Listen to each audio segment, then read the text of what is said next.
Testing, testing.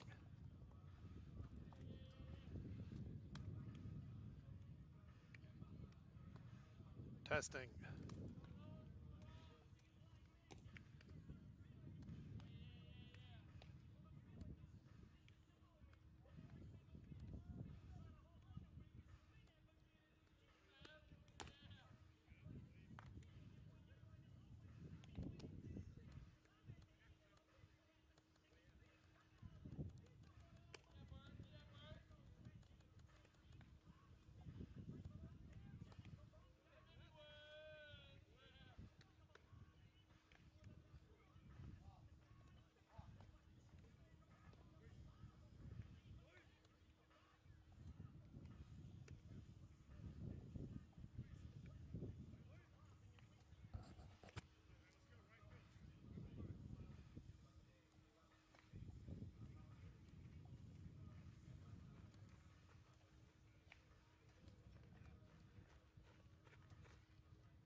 Testing.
All right, everybody, here we are. So waiting on my counterpart to get here. Got set up a little bit with game being at 5 today. I think everybody's just a little, everybody's schedule's just a little bit behind, but got set up. So first of two area games here against Oak Mountain. First one today at 5 p.m. The other one has been moved till Wednesday, 5 p.m. due to weather at Spain Park.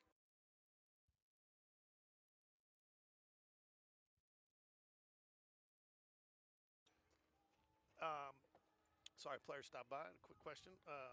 Make sure we weren't in their way for the bullpen here. We're set up down a little bit different area today, but should have really pleased with the camera view on the infield today.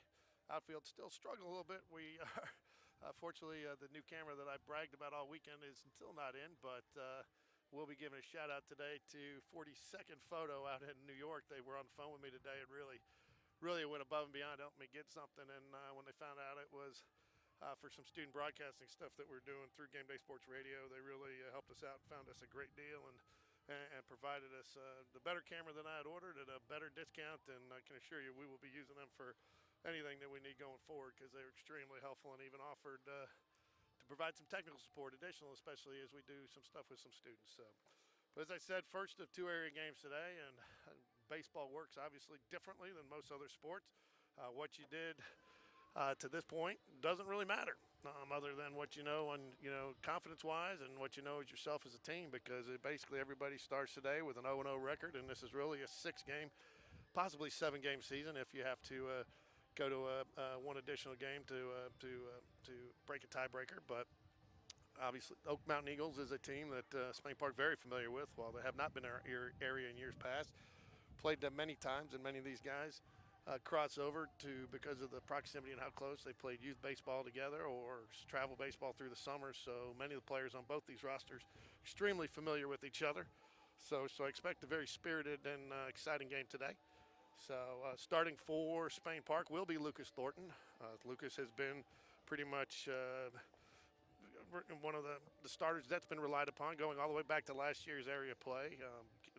It's exciting to see Lucas having such a great season. He started off on the disabled list, working back from an injury, and has only continued to get stronger, which has added to his confidence. And I think Lucas has not only done well this season, but from talking to him and the few interviews I've done with him, which we should play one here a little bit later today, Lucas has really enjoyed this season. I think he's having a lot of fun doing it too, which is exciting to see because he had to overcome some adversity this year to get to where he's at. So hopefully Lucas will have his A game today, which we expect he will. Jaguars, because there are the visitors in this game at Oak Mountain, so we're getting ready to do the national anthem here.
All right, Evan Smallwood to lead it off for the Jaguars here. Top of the first.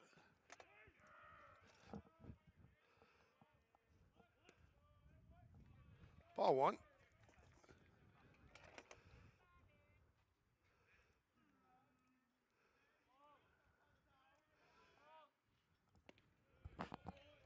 Called strike.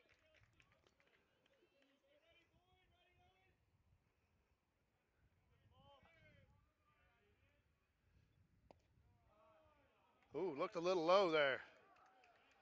Looks like it'd be interesting to see if that's going to be a consistent call. If it is, I think the pitchers will like it. But that's a tough pitch right there. Definitely a pitcher's pitch. And it has been true for the entire season. Evan Smallwood, another hit by pitch. I'm not sure how AHSA continues the stats for the season, but if they reset today as area play starts, or they continue. But definitely was one of the leaders in the state for the number of times he had been hit by the pitch. So.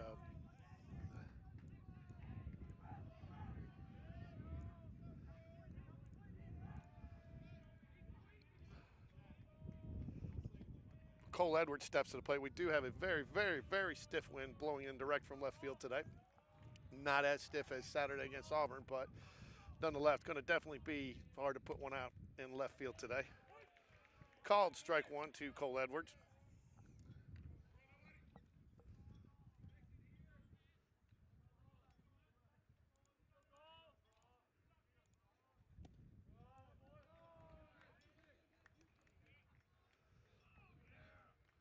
One ball, one strike.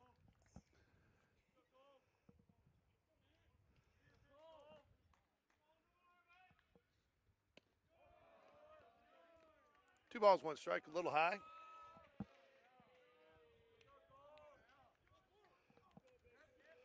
With the left-hander, leads obviously just a little bit more cautious today at first base.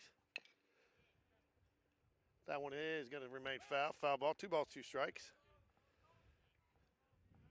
A little different coming off of the grass there than this weekend where I saw a lot of those balls were question mark all the way down until they got to first base. Two balls, two strikes. Cole Edwards at bat, nobody out. Mentioned earlier, Lucas Thornton will be getting the start for Spain Park today.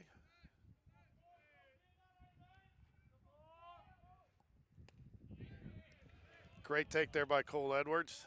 Didn't even flinch at it. Umpire agrees. Three balls, two strikes.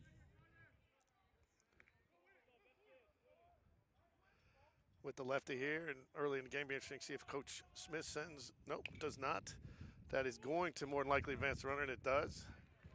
So Cole Edwards advances Smallwood to second base.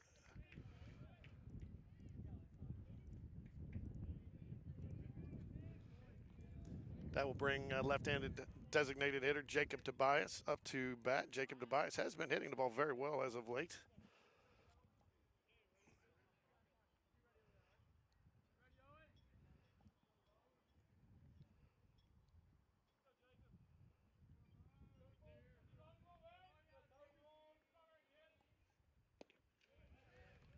Called strike one, right at the knees. Again, seems to have been fairly consistent with that low strike. I'm sure the pitchers are going to enjoy it living down there tonight.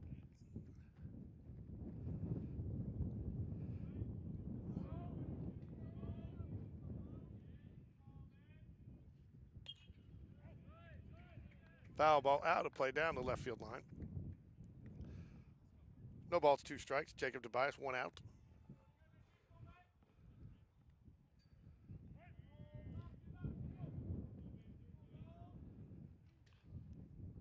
Don't worry, folks. I do have some reinforcements coming to assist, so you will not be listening to me solely tonight by yourselves. Ball a little high. Again, wind is coming in pretty healthy from left center, center field, direct to home plate. So going to be tough to get anything. Going to be foul ball. Umpire right on top of it.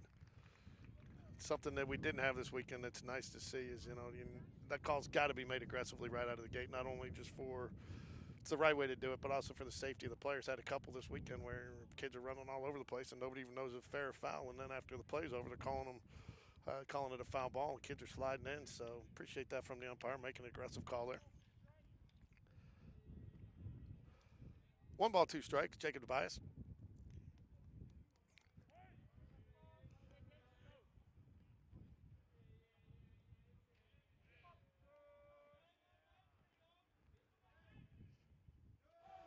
It's going to be a wild pitch over the top of everybody.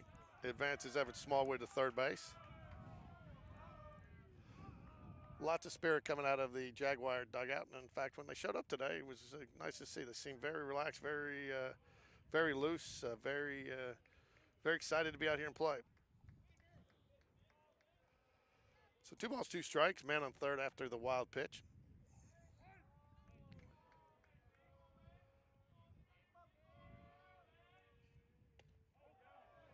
Brings the count again. Full count to both batters, 2 of the 3 batters he's faced here. Full counts. Smallwood reached on a hit by pitch, which I'm sure will shock most of our listeners there to hear that Evan Smallwood was hit by a pitch. And a great line drive base hit for Jacob Tobias. Going to be an RBI single right there for him. Jags jump on the board early. Great at bat there, Jacob Tobias. Worked the count and waited for one, and good hard hit line drive. Hit right out just outside the grass on the infield, it looked like, and puts him on first base, bringing up Clay Spencer.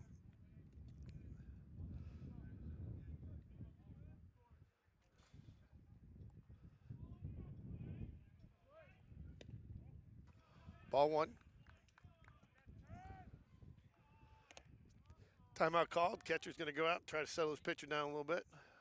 Make sure they're on the same page early on. Don't want to see 1 run turn into a lot more. Unless you're a Jaguar fan, of course.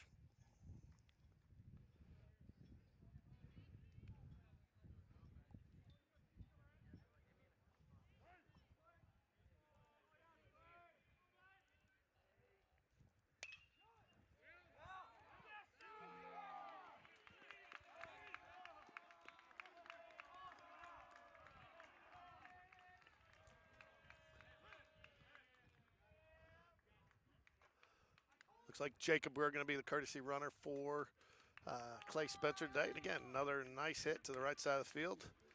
Clay Spencer, base hit, puts Jacob Tobias on second base. So man on first and second here, top of the first, 1 out. 1 run for the Jags, and that brings up the hot hitting Matthew Wedra, left fielder.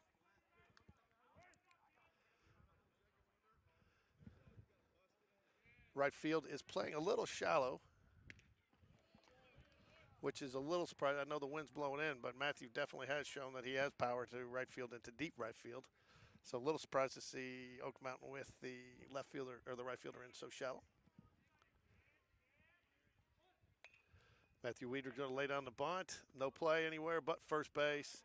Coach Smith realizing that with the wind today, it may be tough to get some deep outs. So he's going to go ahead and put the runners in scoring position for the hot-hitting James Battersby. James has really come on strong at the plate this second half of the season, really been seeing it well. Seemed to have loved that right side of the field just a little bit, seen a lot of just to the right of second base in between first and second hard-hit base hits. Called strike 1.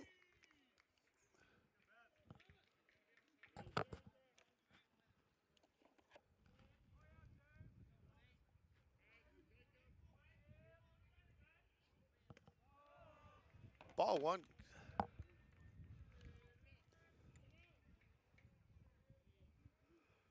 Alberger seems to be struck just a little bit, gets settled in there. He's pitched well, but has had a couple errant pitches, had the wild pitch and sent Smallwood to third. Ball high again. Again, umpire has been, seems to have been wide open to the low strike, but has not been, his strike zone seems to be lower than higher. So definitely a pitcher's strike zone today out of this umpire so far as it appears. Ball 3. 3 balls, 1 strike. On deck for the Jaguars is Ryan Colt.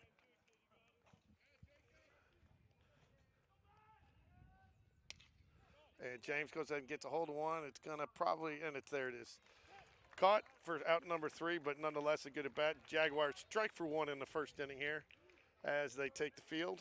And it's always nice to go ahead and strike first when you're on the road. Key here, though, is shut them down and hold that lead and get right back in and see if you can add to it.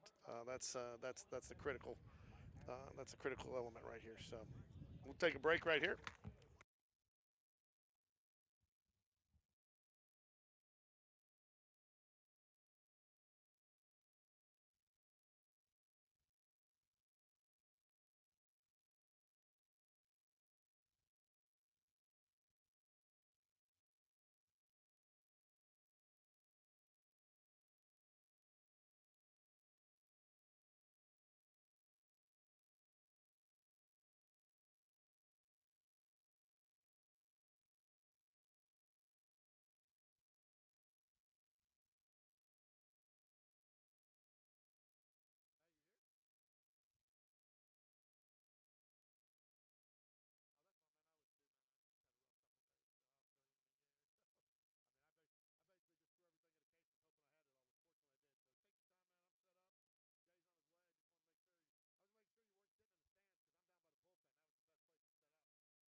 Okay, here we go. Start the bottom of the second. Pitcher for Oak Mountain, Heilberger, going to lead off, obviously. You know, I love to say, pitcher has an opportunity to help himself. One of the very few times that you get to see it. So,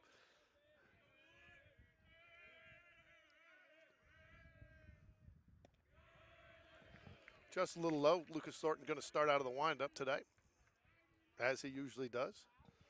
More and more pitchers today you see do go start from the stretch, but hard hit ball right out of the gate.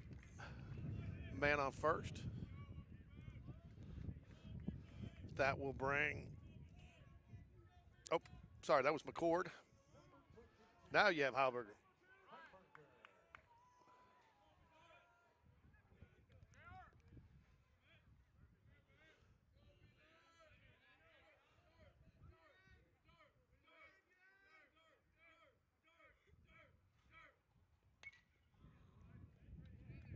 Fouled out of play. No balls, one strike.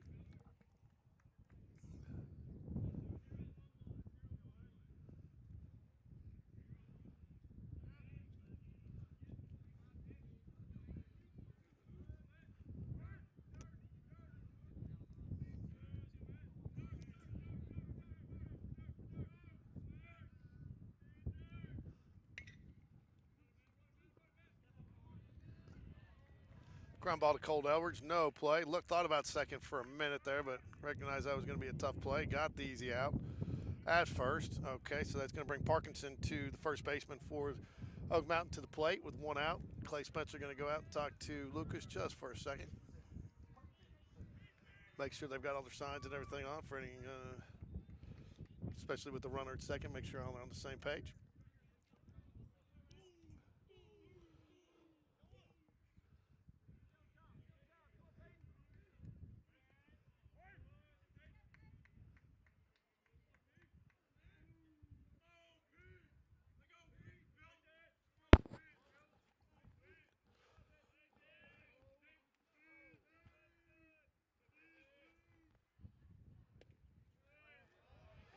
Nice off-speed pitch there. Looked like from down here. We are down towards the bullpen, so some of the pitches looking through the fence are a little tougher to call, but looked like a nice off-speed pitch there by Lucas. No balls, one strike.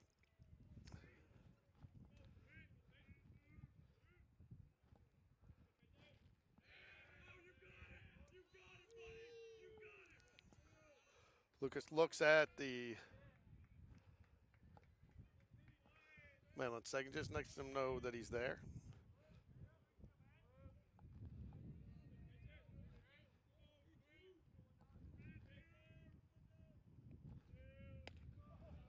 Nice pitch. Lucas Thornton lived down there all day. The umpire's been calling it, and now the batters know it, so they're going to be swinging at it. So nice pitch, Lucas.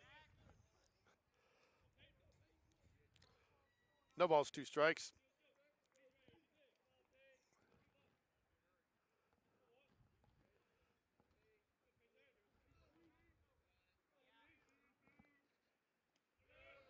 Great block by Clay Spencer. Gave himself a chance to get the out. Great. You have not seen many people test Clay all year. Clay has been a wall back there, and again, way to come up with it and be aggressive. Try to get the out back at second. Those types of things will make a difference down the road. I guarantee you they will be thinking about that if they try to run again. 1 ball, 2 strikes.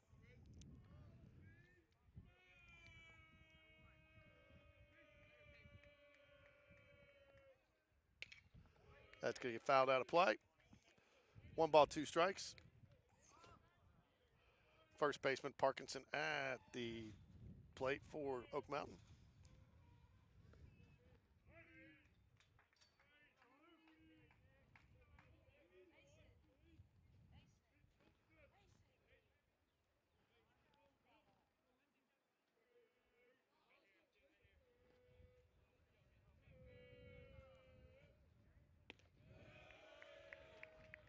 Not a bad miss. Got to think about him chasing a little bit high, maybe a little outside, but batter does not pull the trigger, so now 2 balls, 2 strikes.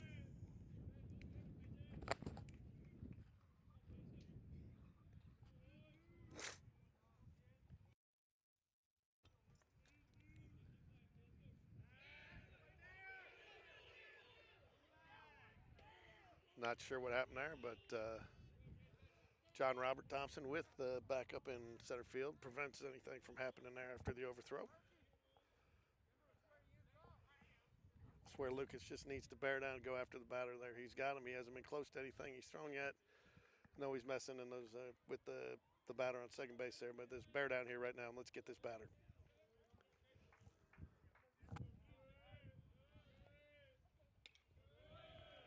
Fouls it away.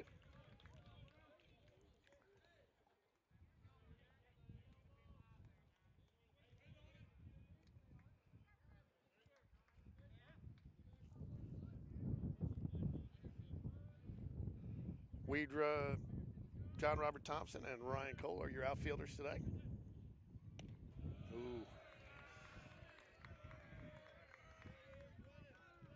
3-2. Lucas has tried everything he's brought in. The guy's fouled off, and he has not chased anything close. A very disciplined at bat here. But also, Lucas has been giving him everything he's got. Let's see what he comes up with here. And there it is, strike 3.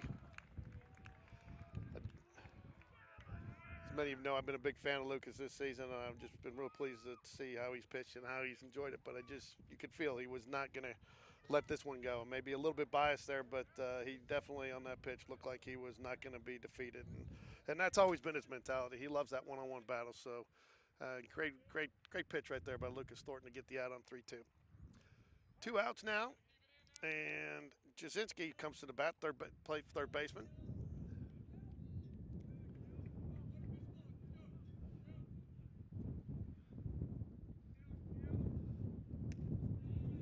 There it is. Has been consistent in the first 5 outs there.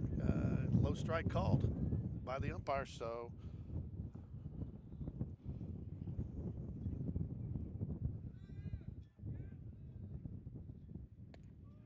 again, he has been consistent with that call, and if I'm a pitcher, I love that call all day long. I'm Lucas Thornton. I might think about going back there one more time on this pitch.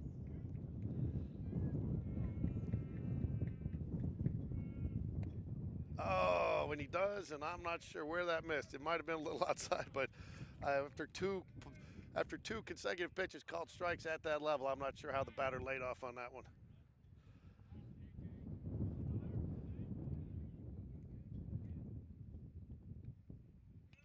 Oh, just barely got a piece of a foul ball. Lives for another pitch. 1 ball, 2 strikes. Chazinski, the third baseman, at bat.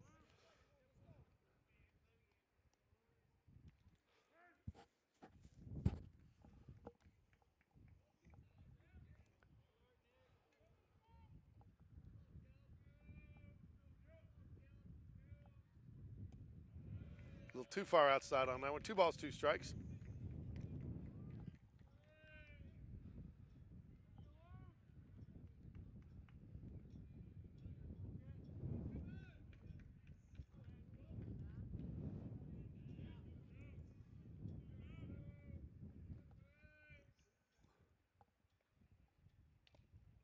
Just got a piece of it, and Clay Spencer took the brunt of that one off the shin guard. Just a little hobbly, but he's fine. Just going to walk it off for a second.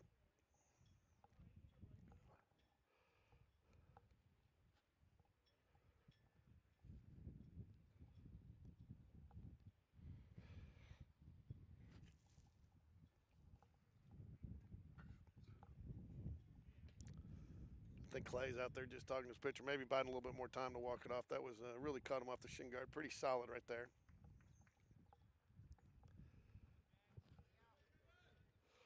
All right, back at it. Jasinski at the plate. 2 balls, 2 strikes. Man on second, 2 outs. Jaguars lead 1-0.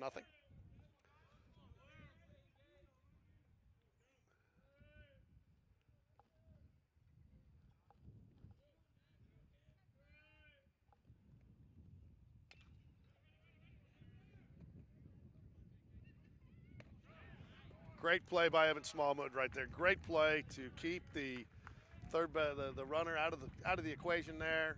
Looked like he was going to maybe slow play it just a little too much, but knew what he had. He had checked the runner. Made sure he got a clean fielding play there. So all the signs there from a veteran third baseman. But great play by Evan Smallwood to get the out as we move into the top of the second. Jaguars lead 1-0. Due up for the Jaguars are going to be Ryan Cole, John Robert Thompson, and Aiden Burke.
While we joke around about Evan Smallwood leading the team and hit by pitches, Ryan Cole led the team in walks, and that is even with him being out for a week with in the concussion protocol. But he's back, and quickly the count the 0-2 here.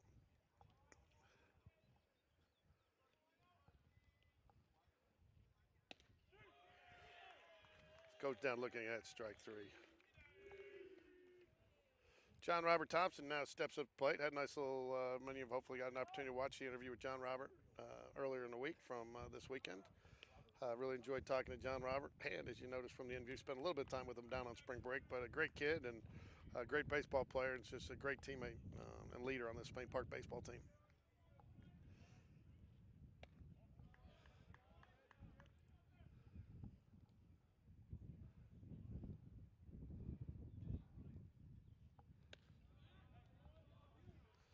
2 balls, no strikes quickly.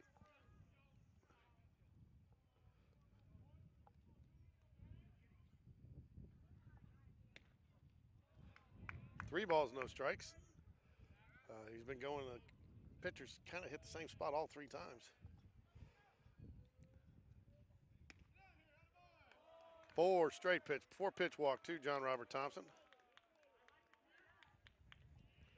Brings up Aiden Burke to the plate.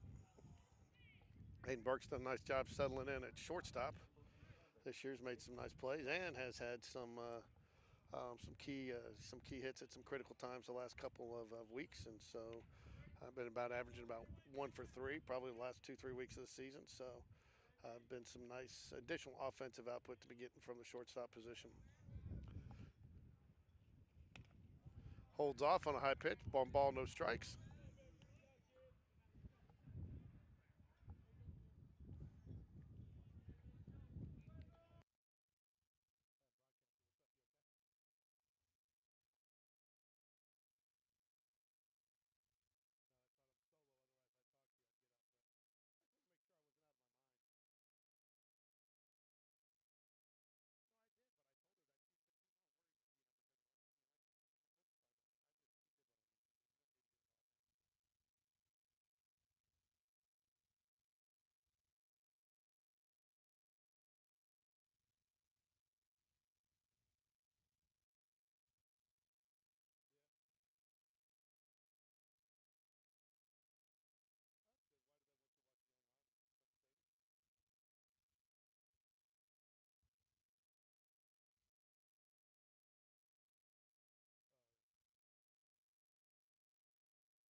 Well, very aggressive as we've seen from Coach Smith this season, but I like it.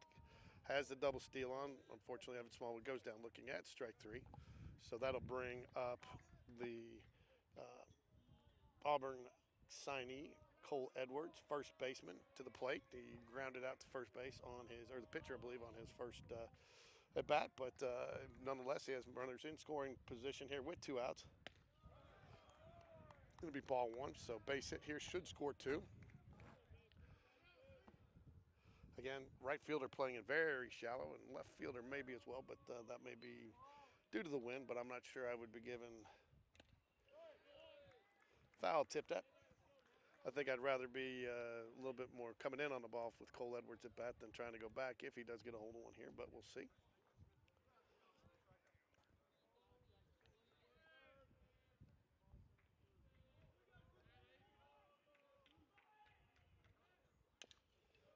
It's going to be a tough one if it stays fair, and it's going to be a foul ball.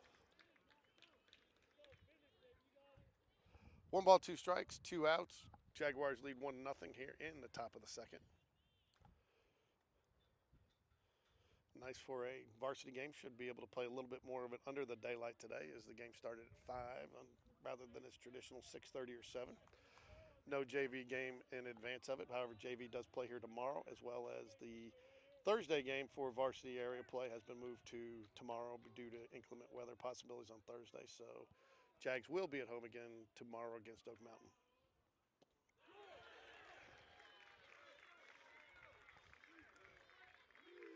Gets Cole Edwards with a low swinging strike there. And Jaguars strand 2. So Jaguars take the field again. Middle of the second here. Jaguars up 1-0.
All right, here we go. Bottom of the second. Oh, line drive right up the middle again.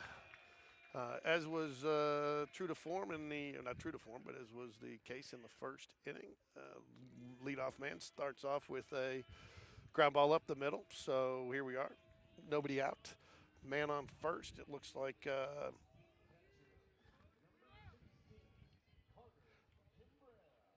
so now at bat, this catcher, Carter Kimbrell. Nobody out and man on first. So Lucas Thornton was in this situation in the first inning,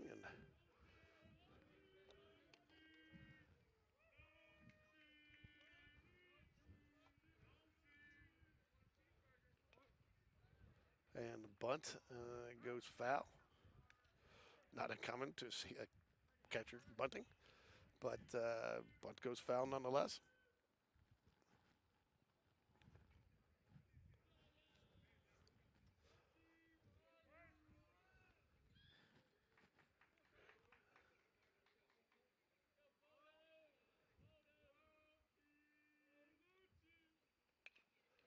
Again, bunt down to third base. Good bunt. Only play is the first.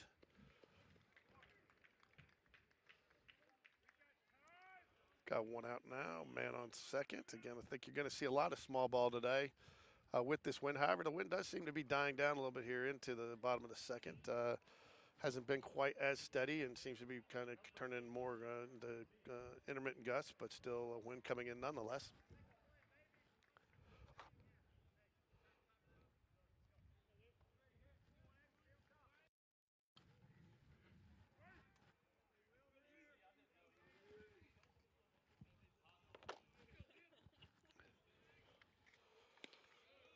I didn't know.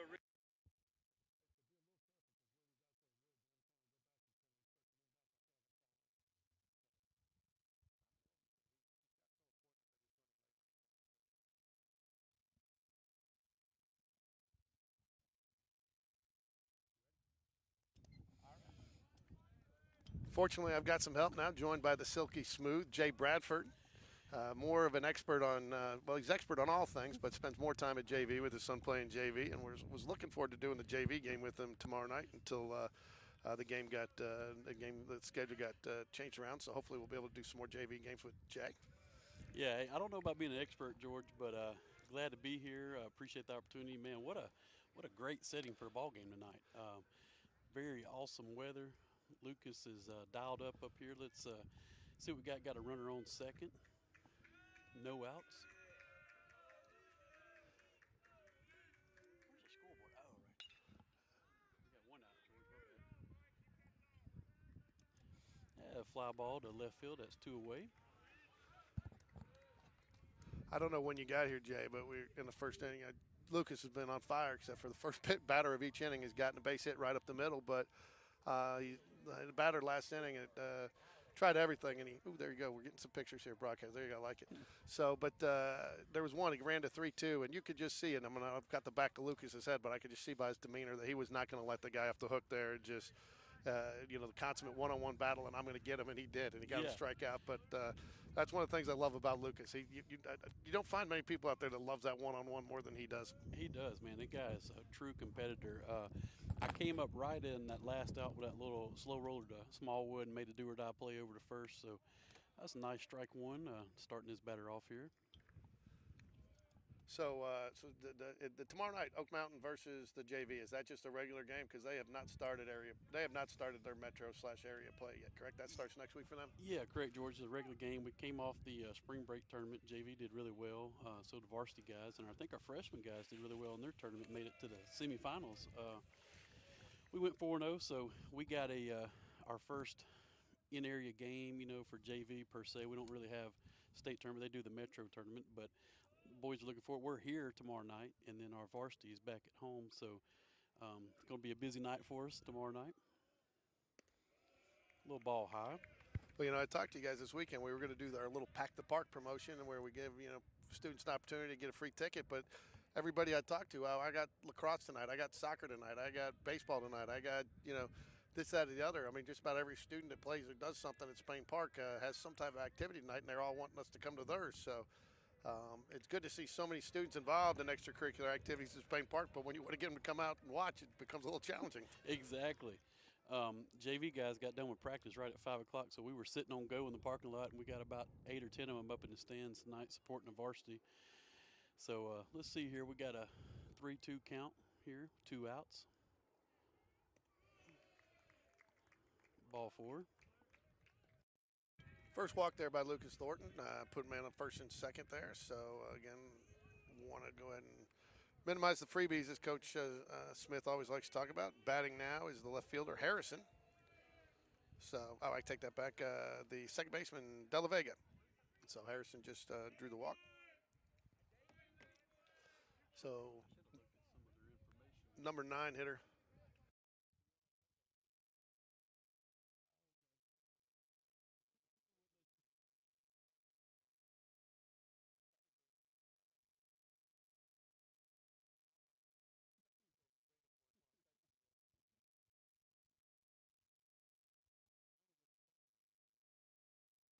Got a little discussion here with the umpires. Don't know what exactly we're discussing, George. Well, I think they're discussing the count because Game Changer only had it at a 2-2 count. I know the board had it 3-2, and that's where it kind of adjusted to. But I'm not sure that was ball four. I think it was ball three, and so they're going to bring him back. Yeah, it looks like they're going to bring him back. That was only ball three, so that makes it a 3-2 count. And um, yeah, I kind of thought, kind of that's where you get to relying sometimes on the scoreboard a little bit. But I only had 2-2, and the Game Changer only had 2-2, but Game Changer lags a little bit, and so that's what the discussion was about. And good for the umpires getting together, Yeah, getting right. especially in an area game and making sure that they get the call right because, I mean, that's huge right there. It depends on what happens here, but if this ends up being an out, I mean, not getting that call right, that's I mean, that could ultimately be the change, the thing that wins the game. Exactly right. What a great job getting it right, because I was a little confused because I looked up and it was full count. I thought it was 2-2, and so way to get it right. Let's see if Lucas can dial it back. I like that pitch at the 2-2, a little high fastball. They were trying to get the guy to chase, so see what Lucas dials up right here. We did. Looks like a changeup got away from him a little bit. Special thanks to Susan Walker out there for correcting me that I had the score wrong because, we have been so used to being at home. I gave the run the home team because that's all it shows up here on my little thing. This thing's pretty, if you went back and look at it. So on the board, I've been showing Oak Mountain 1-0, but it's Spain Park actually 1-0. I got that corrected. Thank you, Susan. I mean, I appreciate you because, like I said, all I do is home and visitors, and 110% my fault, but just so used to going to home these days, that's what I put it at. Hey, Ricky has made his way to the field, guys. I didn't hear you. I was listening to him over here. You got a score wrong. How you say that?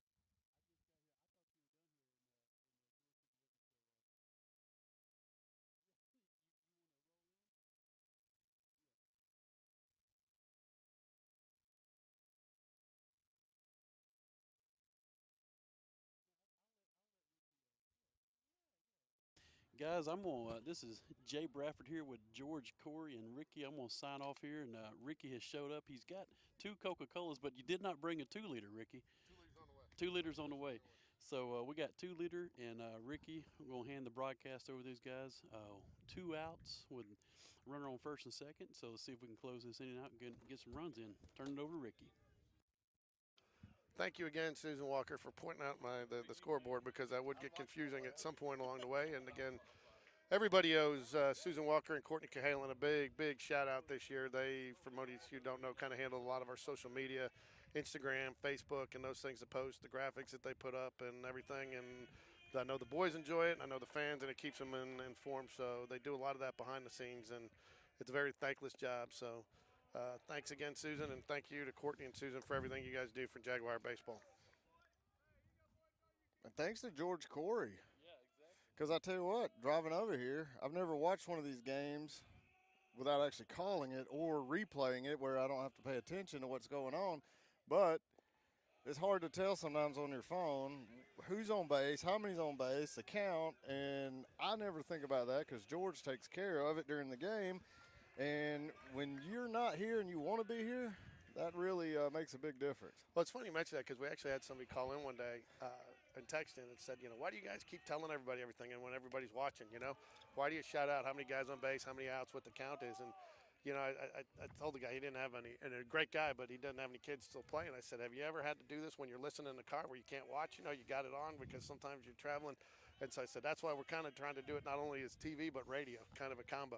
Yeah, I mean, who's that guy on second base right now? Who knows, right? Yeah. But you sure can't tell when you're watching it on your phone. Oh, he went on that. And that'll be the end of that inning. Thank goodness. And, hey, I know you weren't here and you've been critical of the umpires this year, just as we all have at various times. But I don't know if you saw it, but there was they gave the award to the guy first base on a 2-2 on a ball, so make it 3-2. I had 2-2. Everybody else in Game Changer had 2-2. Somehow the umpire got crossed up a little bit. Should never happen, but umpires got together and then discussed it and brought the guy back. Unfortunately, walked still, but at least the umpires got together. Were proactive because nobody said anything really at first. Spain Park did, but kudos to the umpires for getting together and getting it right. Yeah, good for them. And so for anybody watching thinking that we did something with the score, it was my error from the very beginning, and we got it corrected. So it is officially Spain Park 1, Oak Mountain nothing here at the top of the third. And I want to thank Ricky for my Coca-Cola that he brought me, knowing that I was probably since I had to do all the talking in the beginning myself, probably a little parched. George, I did not expect you to wear your short shorts today.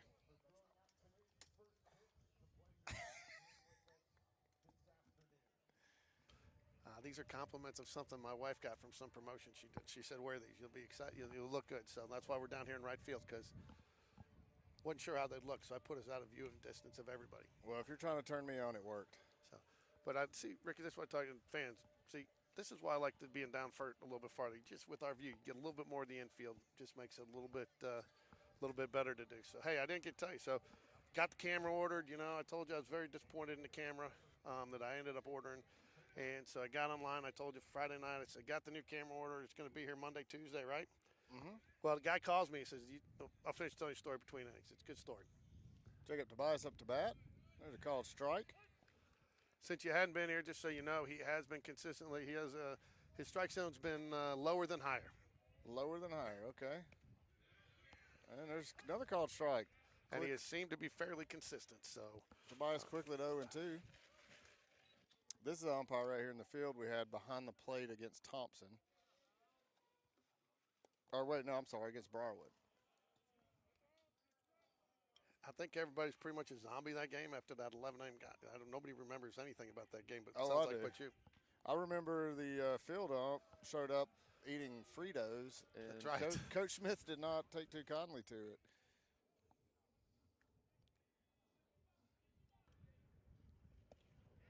The ball, he misses low. He thought he had the catcher thought he had that one. He just about threw it around. That's right. It's been right there, but that I'm going to give you that has been a ball every time. That has been his low. Lower than that. And there's a strikeout on the 3-2 with a swing at an off-speed pitch. So, but now that was a little low, but that has been about the zone that he's been calling it. But he's been consistent there. So, no Fritos there. No Fritos.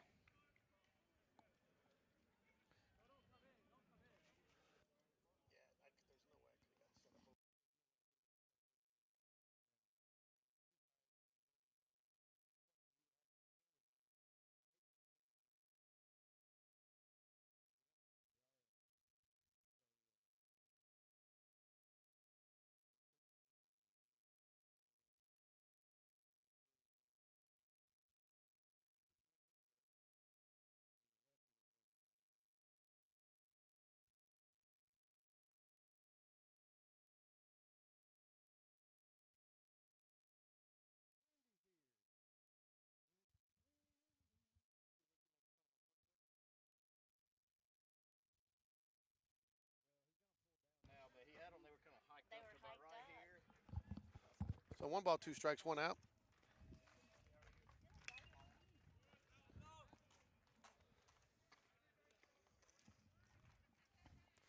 All right, Clay's putting all the balls into the softball field. Clay, nice RBI single in the first inning. Yeah. Yeah.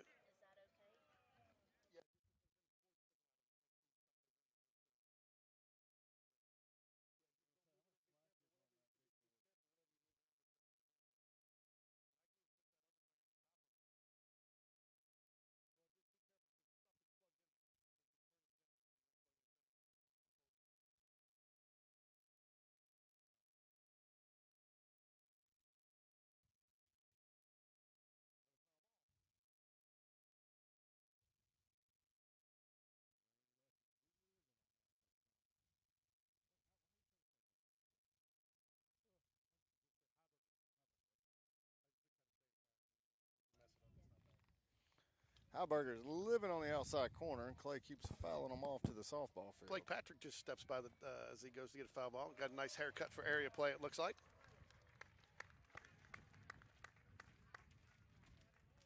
That's a good at bat right there. It was a great at bat, and they're going to have Jacob Bird again. Looks like running for Clay Spencer. 1 out, runner on first. And we're going to see Matthew Weidra. Matthew Weidra put down a nice bunt his first at bat. See, the wind's blowing out to right field, and this is a short porch. I'd like to see Matthew. You got a short fence and a short field. And it has shifted, but when the game first started, man, we had a healthy in from left field wind. Nothing to compare with what we had on Saturday, but I don't know about you, Ricky. By the time I got home Saturday, I felt like I had been through 10 rounds with Muhammad Ali.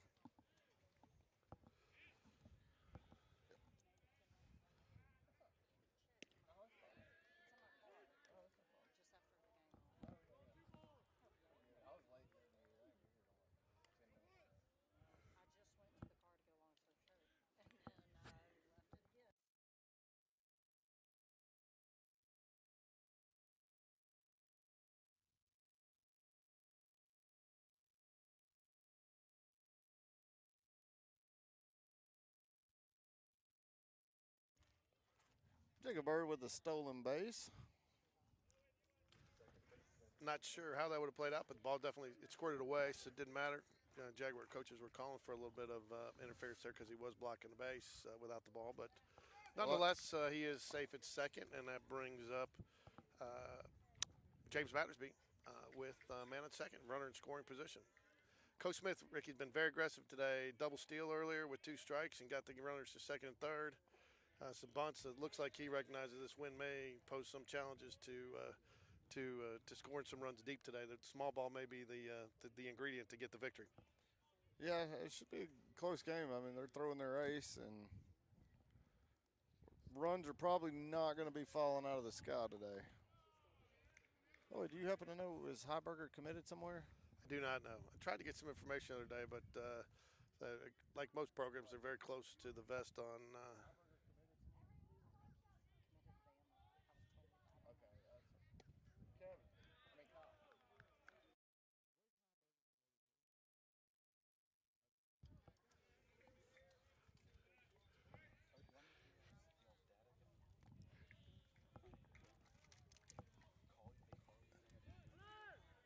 Ooh, look at that. Swiping third base, baby. I like it. What a nice aggressive move right there. He's been doing it this game. I really like the way Coach Smith's come out and been aggressive here. He's going for the win, rather than playing to, not lose it. And he's been aggressive with the stealing early and the bunts and trying to play strategically and at the right times, I think. And so, and there it is. Oh, and there's the base hit, scores a run, which we didn't necessarily need to steal third for that. I think that was more for if we get that pass ball. But great job by James Battersby taking a fastball and stroking it right back up the middle, right off of Heiberger's glove, but couldn't make the catch, and it went into center field. And I am going to make sure I put this run here on the visiting team, Spain Park Jaguars. So now 2-0 Spain Park. Like I said, we had so many home games in a row between playing at home, and then I think we were home game every team in that tournament. I just got so used to marking stuff down for the home team. I was going to ask about that, too. I don't know how we ended up with 6 home game draws in that tournament. Yeah, I didn't either. I thought that was a little funny, too. I mean, I didn't mind it because I didn't have to change much. But I mean, maybe us and Hoover, since we were, I don't know. I don't know. But nonetheless, we're up 2-0 now, and I've got the score right.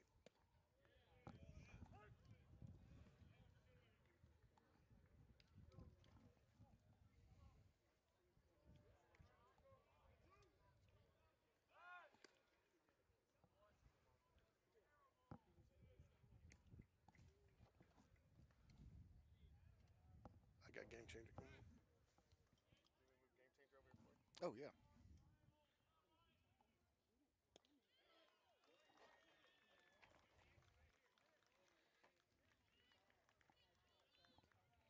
And that was a strikeout to end the Anyway, inning. so let me get back to my story. So then I go through and I said, guys, I'm foolish, overthought it. So I go, why don't I buy the exact same camera that I got so I don't have to learn 2 different things, right?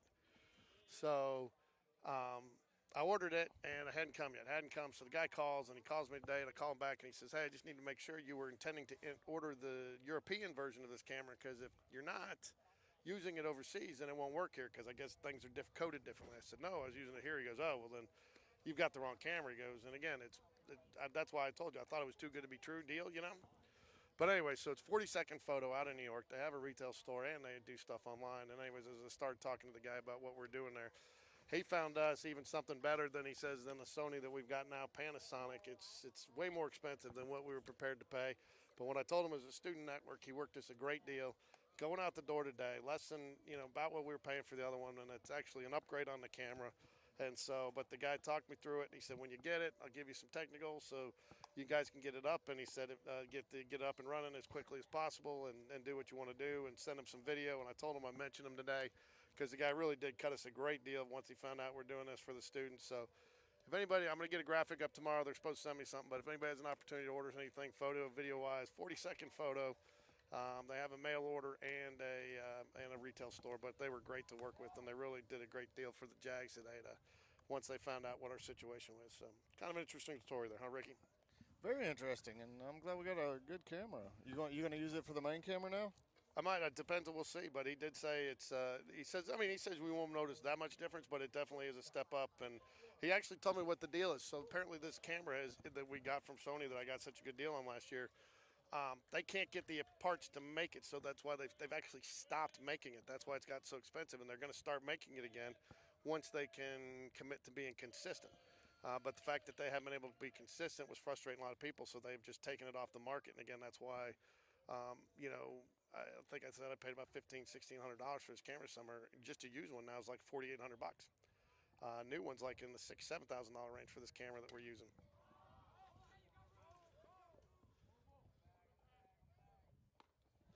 Easy Out There by Cole Edwards. So again, just and starting off, kind of some of this, as I've told a lot of people as we started this, we didn't know what we didn't know when we started it, right?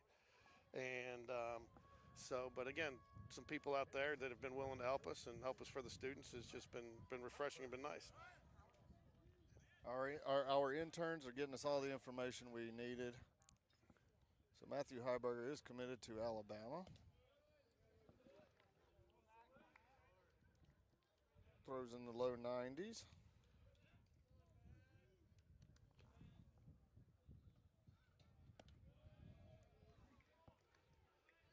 Lucas has been pitching great, but I would like to see him start working from ahead a little bit more. This lineup is potent, and I think if you give too many guys too many opportunities to work from behind, it may come back to hurt you in the long run. Yeah, I think the biggest thing with Lucas is we really need him to get deep in this game. We need 6 innings, or if not 7, would be preferable. The less we have to get into the bullpen, probably the better. Well, that for 2 reasons. One, the bullpen is a little bit somewhat unproven this year, as we've discussed. Or you're using other starters in the bullpen like a John Robert, and the deeper you can get into the bullpen, and the less you have to use the bullpen, that just extends your pitching rotation further out into area play. Wouldn't you agree? Absolutely. Of course I would. Good off-speed pitch there. Misses a little bit of low, trying to get the chase. Move the count to full now. Like you said, he's and there's a walk. So Heiberger's going to walk. Lucas' second walk in the game. 2 hits, 2 walks, 2 strikeouts so far for Lucas Thornton. Only 45 pitches so far. Heiberger through 3 innings, already up to 70 pitches. That's fantastic news right there, because the quicker we get into the Oak Mountain bullpen, the better, especially having a 2-0 lead.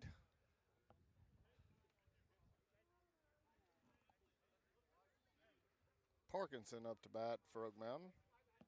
Heiberger's on first.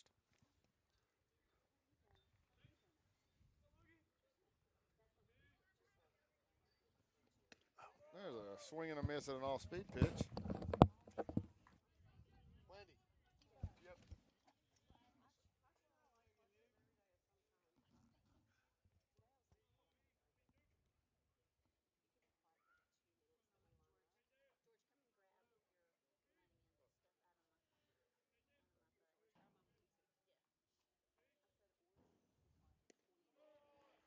Swing and a miss at a curveball. Takes the count out 0-2.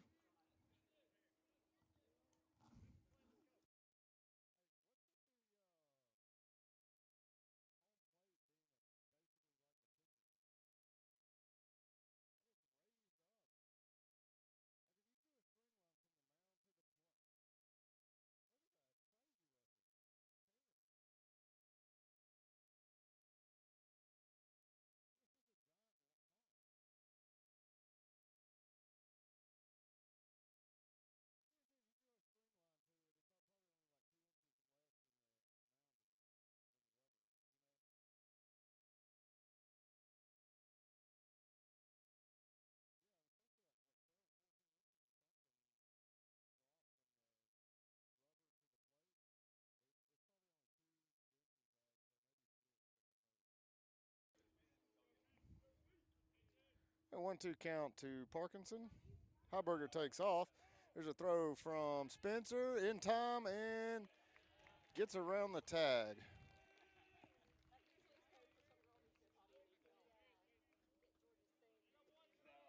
Cox is the runner in for Heiberger.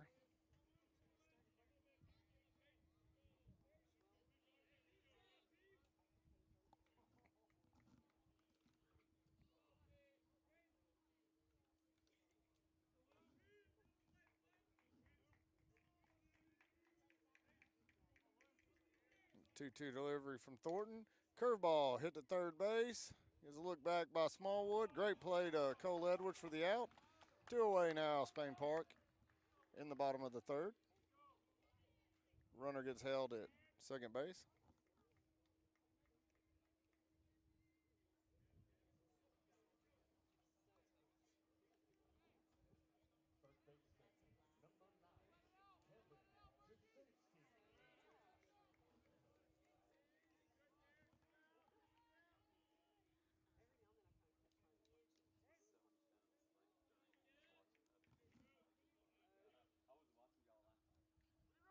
Jasinski's up to bat for Oak Mountain.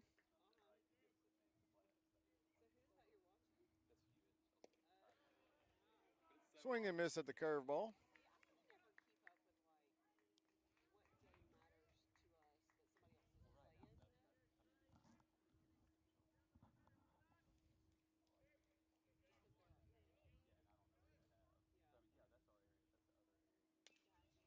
And a weak ground ball to Smallwood. It's going to be a tough play, and he makes it. That's the third out. Fantastic play by Evan Smallwood at third base.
All right, J.R. Thompson up to bat for Spain Park.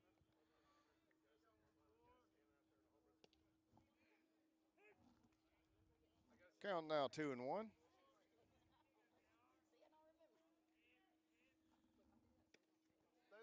There's another called strike. He evens it up at 2-2.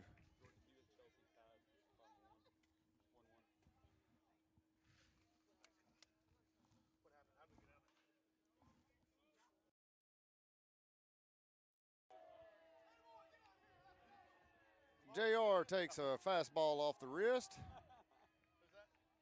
J.R. Thompson. So have a base runner now at first base.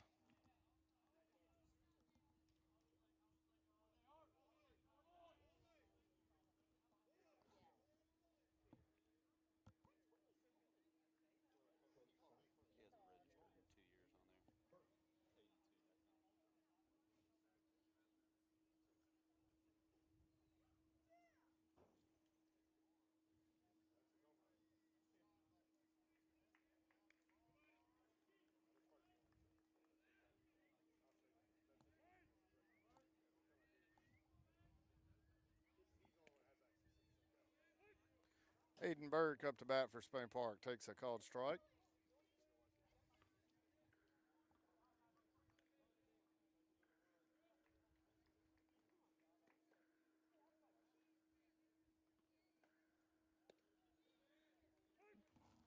Another called strike. Takes a count to 0-2 on Aiden Burke.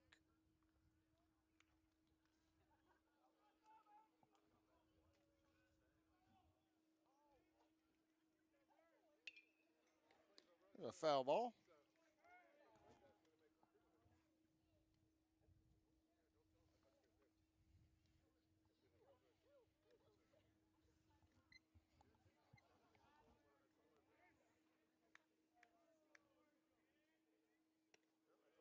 Swing and a miss.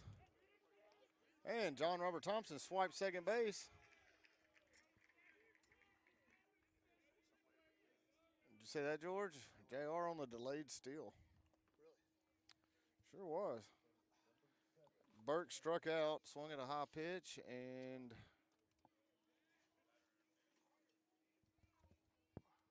they just called JR out on batter interference.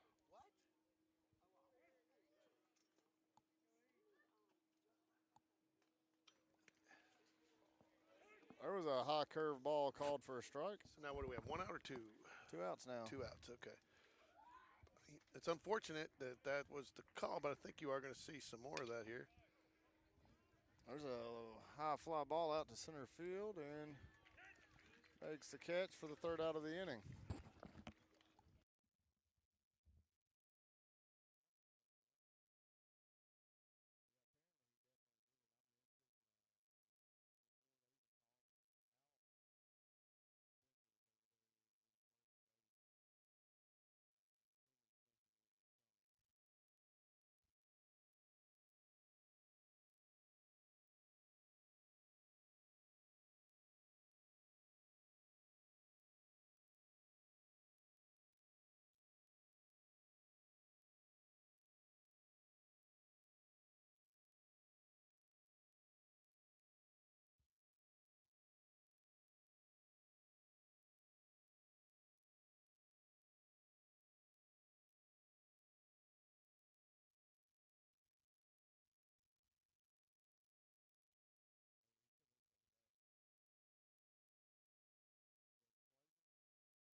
Have a little fun here in the production van here. We're showing a little funny video we did for one of the players earlier. All right, now we hit the bottom of the fourth. Lots of chaos and confusion there. Batter interference there, which is what called John We got a foul ball over here. Everybody ducking for cover. No balls, one ball, one strike. Sorry.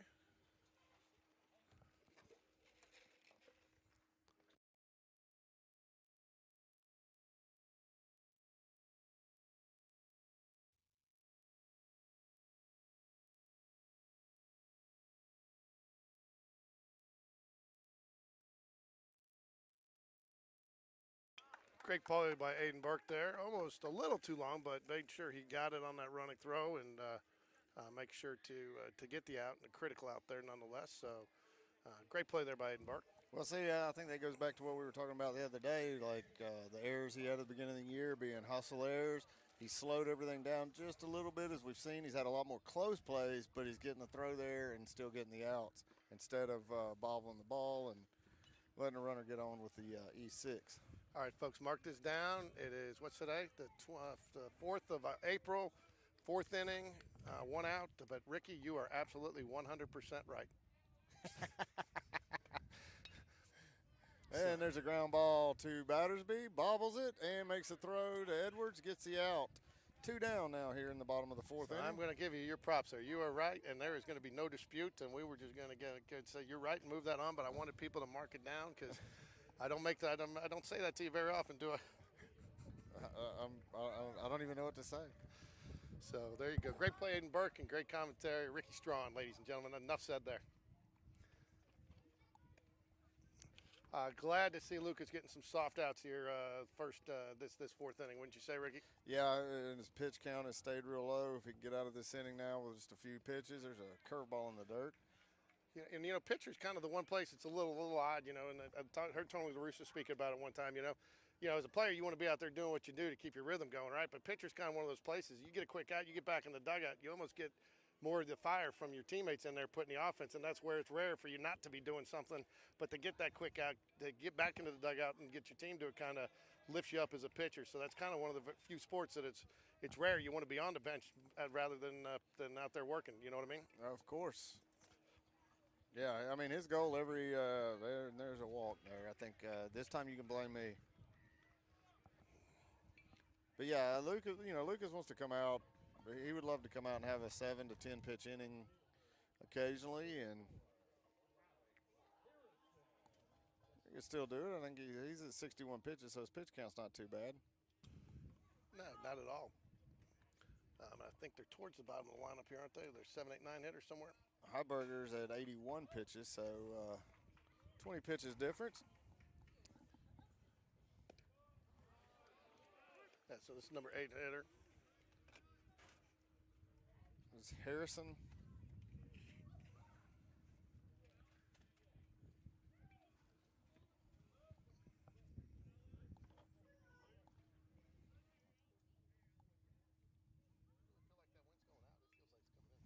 I'm just looking at the flag. There's a base hit.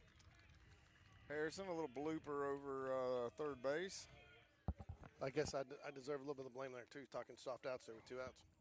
And that easily could have been a soft out. That was a very soft hit.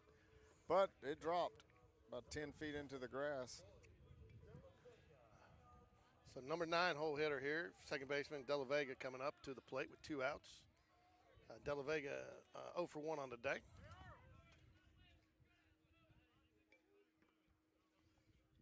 Spring Park like to shut down this 2-out rally.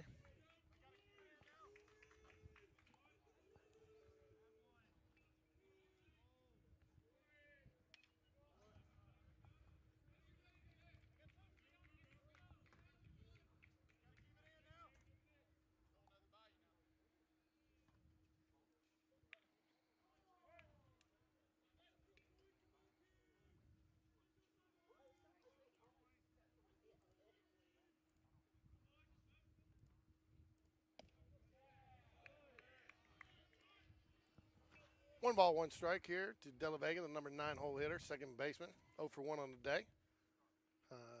Oak Mountain threatening a little bit here with 2 outs, man on first and second after getting the first 2 outs for Lucas Thornton. Called strike. Like that pitch there, Ricky. I like that a lot. I do too. What's going on there? I know Clay turned around and looked at the umpire about something, and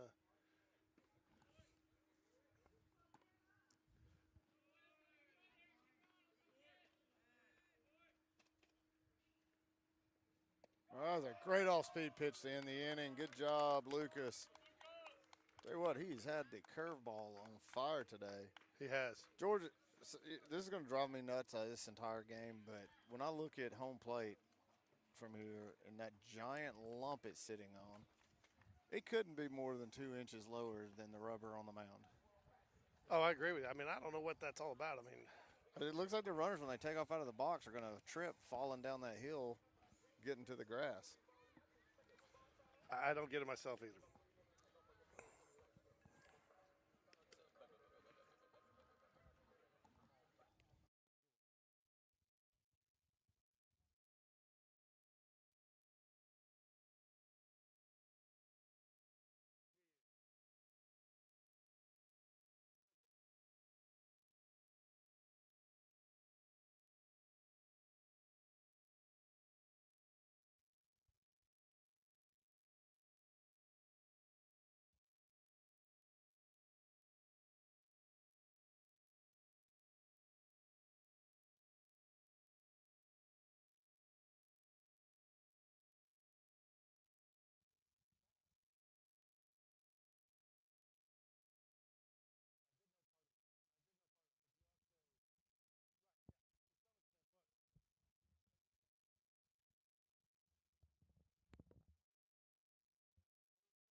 It basically says that it's established once a defensive player. Cole Edwards at the plate for the Jaguars.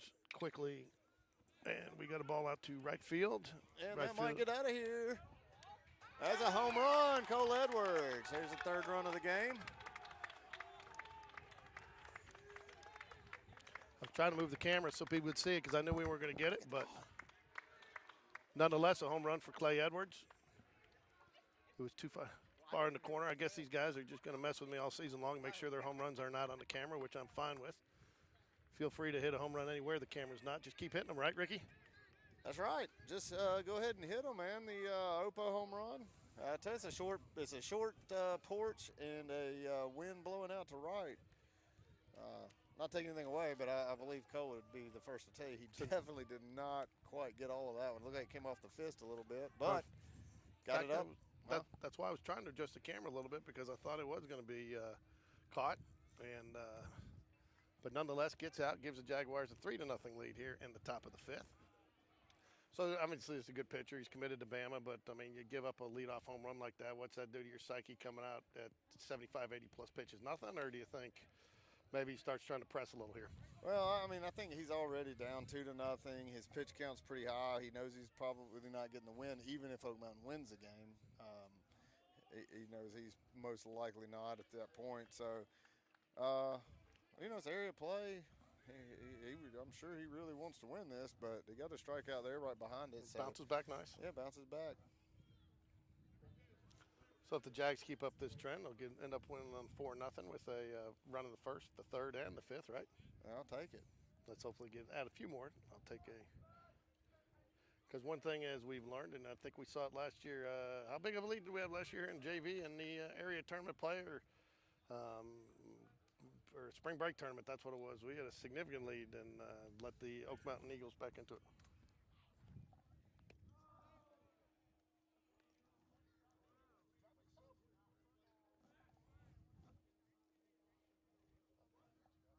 Count 21 to Clay Spencer. Called strike, 1-2 now.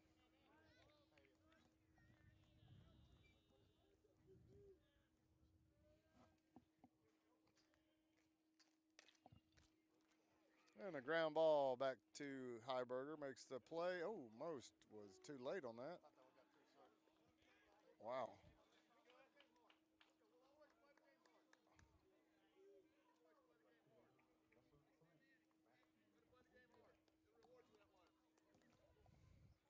Matthew Weedrup. Do what? Oh, it barely made it over. Oh, it plugged.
All right, back at him, bottom of the fifth.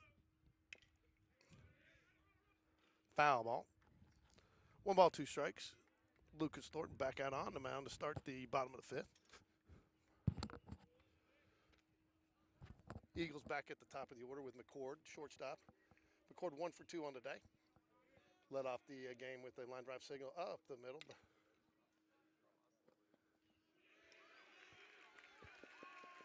I think there's going to be an error on the second baseman there.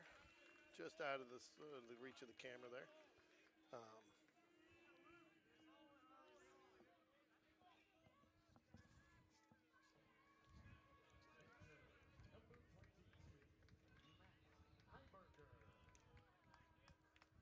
So McCord reaches on air by second baseman James Battersby. Nobody on now. I'm sorry, nobody out. 1 on.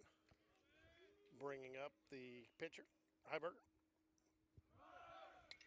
Runners going, but the ball's fouled out of play. So 1 ball, one strike, no balls. Looked more of like a hit and run there than a steal.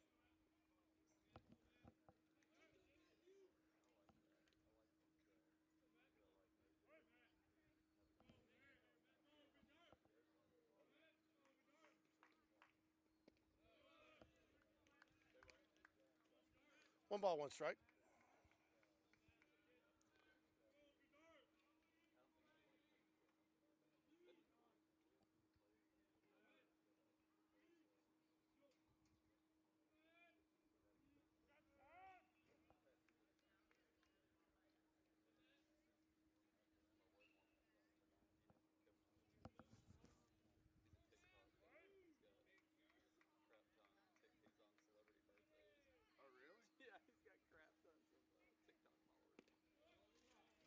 Another ball, 2 balls, 1 strike.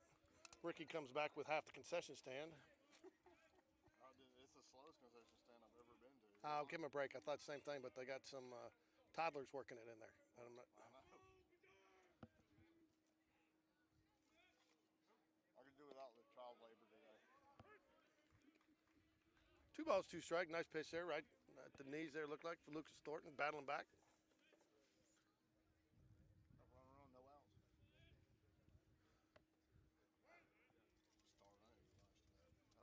Reached on an air. Runner reached on an air. A routine ground ball to second base. Unfortunate, I think that was one that almost took too much time.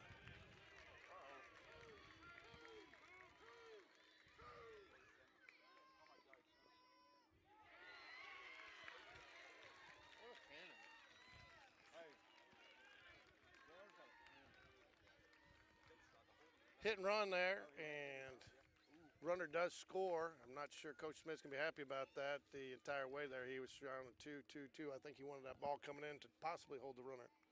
Also, did you see their coach had the stop sign up and they ran right through it? Yeah, so I think Coach Smith really wanted that ball coming in the second. He was willing to concede the run, possibly, to keep the force out. Again, that's very unfortunate because the run only scores because of the air. He shouldn't have been on in the first place.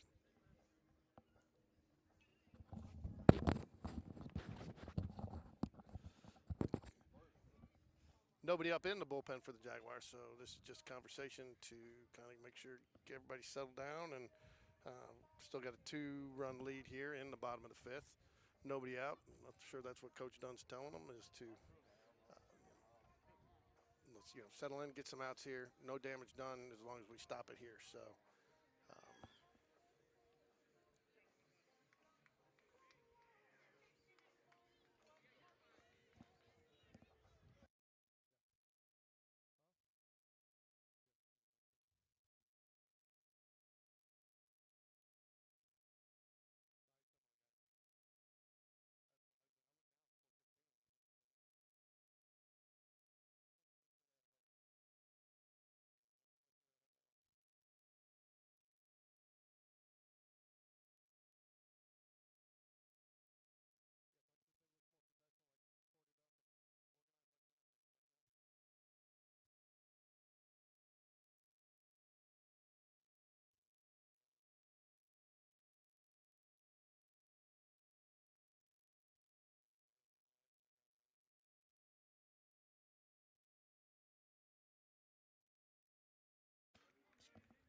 All right, ball one. Jags need to just regroup here, compose themselves. No damage done. Still carrying a 2-run lead. Need to get an out here, though. Oak Mountain at the top of the order, though. Number 3 hole hitter, Parkinson up, first baseman. Foul ball out of play. Brings the count even to 1-1.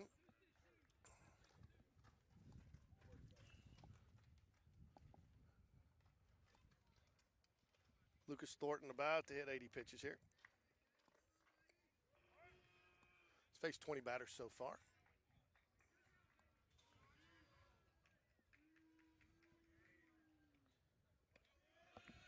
Ball 2.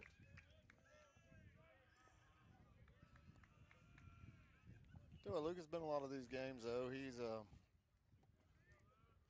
got the experience. He understands what he needs to do right here.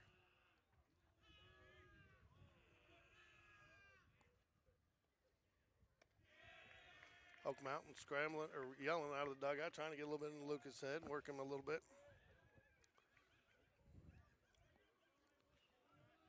Yeah, we had them on a game at the Met this weekend and knew we were going to be facing a very, very loud dugout.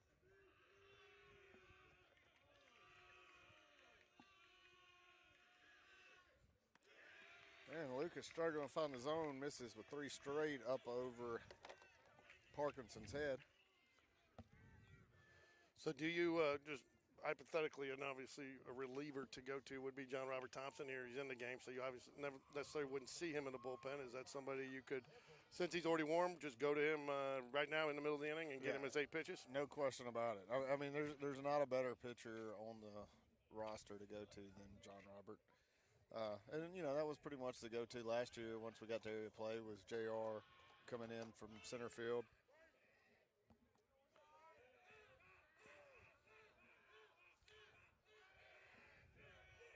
So you think that's what they're thinking here if we don't get the out on this one? No, I don't think that. Just from, you know, watching the games the last couple of years, Dunn's not very quick with the pull. He'll go a little while. Generally, when everybody feels like I think it's gonna there's 3 more batters at least. Again, I don't necessarily always have a problem with that philosophy because sometimes you know what you're getting and what you're going to, but no, and that's just how. That was a slip. Oh, good recovery by Ryan Cole. He slipped right off the get-go, making his break, but managed to get up and still makes the catch. 1 away now.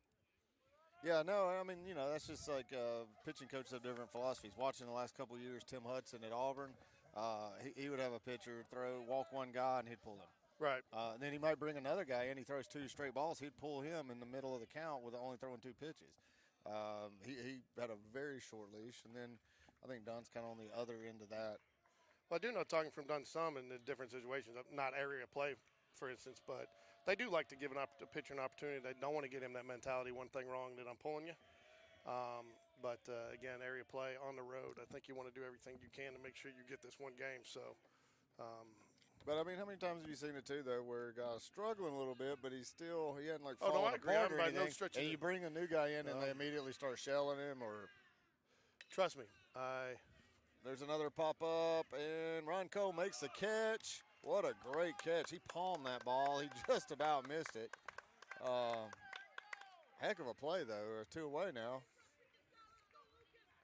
Well, again, I am by no stretch of the imagination. I mean, it's going to for me to pull Lucas Thornton from a game, it's got to be, it would have to be something super extreme. But you know, I just know that you want to get this one on the road, and I think a lot of that Lucas has always been pretty honest too with pitching coaches. If he tells them he's got more in the tank, then he does. But you know, I think you definitely want to make sure you get this one, whatever you got to do to get it. Well, my personal opinion is he just got 2 soft outs. Hey, don't say that. He just kind of had the one batter there where he just kind of lost it. I know. Well, no, even then, and again, it really should be 3 outs now. We should be batting 3-0 because the error to start the inning puts the runner on. You know, right. So that's, you know. But I think if he can get out of here without and stay under 90 pitches or in the low 90s, I think we'll see him come back out in the 6th inning. I mean, ultimately, if we could just have JR close the 7th, that's the best scenario. There's a swing and a miss, evens the count up at 1-1. Yeah, I mean, maybe him having a 10, 12, 15 pitch sixth inning, getting out of it without any damage, bring JR in for the seventh. I think that would be the best case scenario. There's a foul ball and it counts. He's ahead now, 1-2. Gotta like that. Well, we talked earlier. I don't think you find a guy on the team that has more desire to go one-on-one, mano-a-mano with a batter-pitcher matchup than Lucas Thornton. I mean, he thrives on it. Maybe J.R. Thompson is. I was about to say. If he's a second, he's not far second. Maybe 1A, 1B, right? Oh, and there's a pass ball, and they're going to try to score on it. And he's out. He nailed him. Got greedy right there and had third base, decided he would try to go home. Clay Spencer hustled back to the backstop on the pass ball, makes the throw home, and got him by 4 or 5 feet.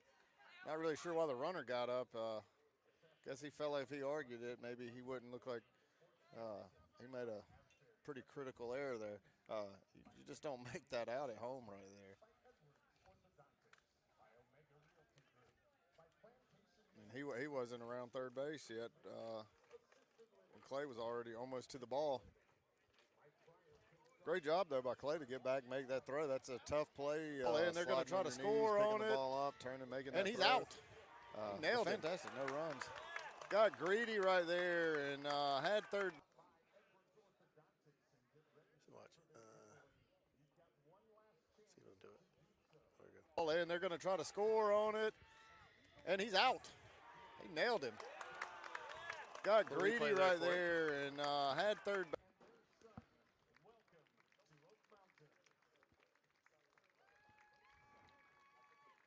George, you never cease to amaze me.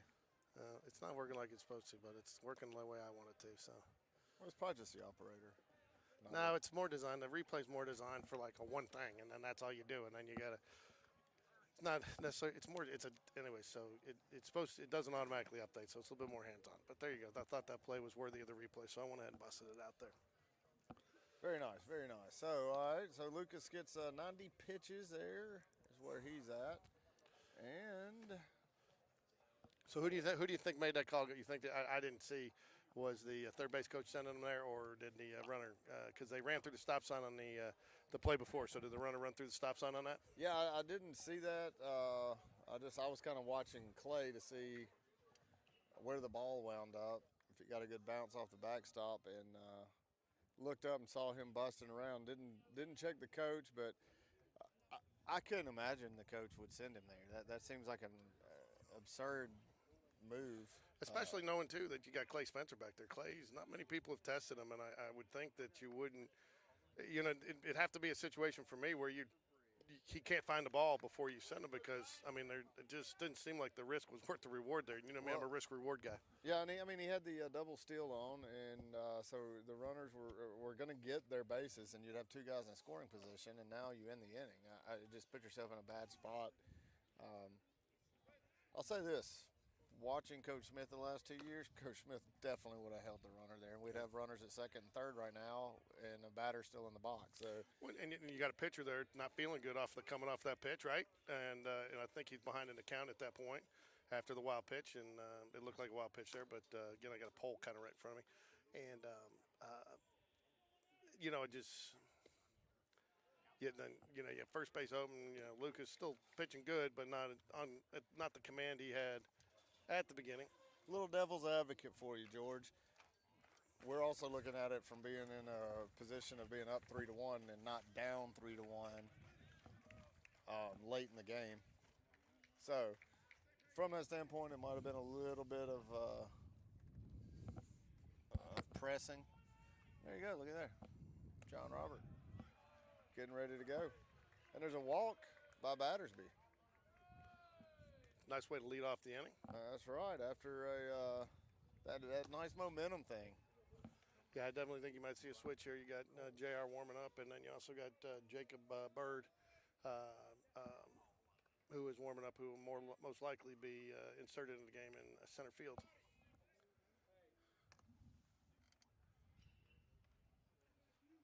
And I'm sure that Jacob be inserted in the pitcher's position, which will allow Jacob Tobias to remain in the game as a designated hitter for Jacob Burke. Wouldn't you assume? I would assume so. Yeah, I mean, I know we still want to have our bats in here with it being the 6th inning. And again, you never know here too. He could just be getting them loose and pull the trigger, send Lucas out, see how he does to start the 6th. Just getting a little warm up because that's probably who you will go to. Yeah, I think he's just trying to get warm throwing off the mound. There's a bunt, moves the runner over. I'm not sure what Ron was laughing so hard about running to first base. I'm not sure either, but pop a bunt and just barely gets down, but we get the runner second base with his Battersby, and so one out now for John Roberts. Should be coming up to the bat here pretty soon. I think he's just trying to get the fielder throwing off a mound. I expect Lucas Thornton will still come back out to start the 6th inning.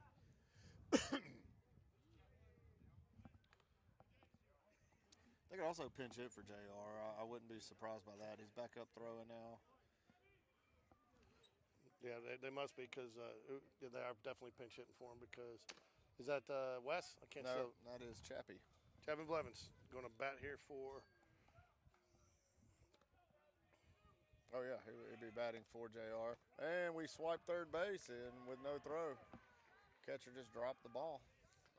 He didn't have a shot at him anyway. The jump that Batters got was fantastic. Give credit, our base runners do a fantastic job. We don't get caught stealing much, but we do steal a lot. We have good speed, but I think we get better jumps than anything. We do, and I think a lot of that's been the coaching, and they picked the right times. And as you said the other day, I can't remember what team we were playing, but the pitcher had such a long stretch, and that there was just no chance he was going to get anybody. And Smith and Dunn picked up on that very quick, and I think we were stealing at will against them.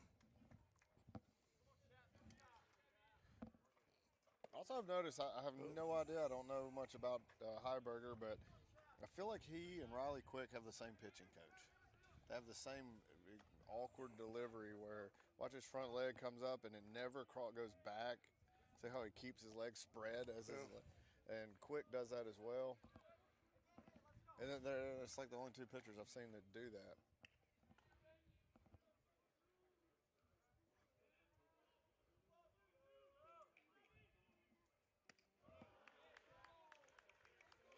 Evens up the count now, 2-2. Chapman Blevins, Jags would love to get that run back that they gave up in the bottom of the 5th there. 3-1. Battersby quickly gets his way over to third. Chapman fouls it off, stay alive.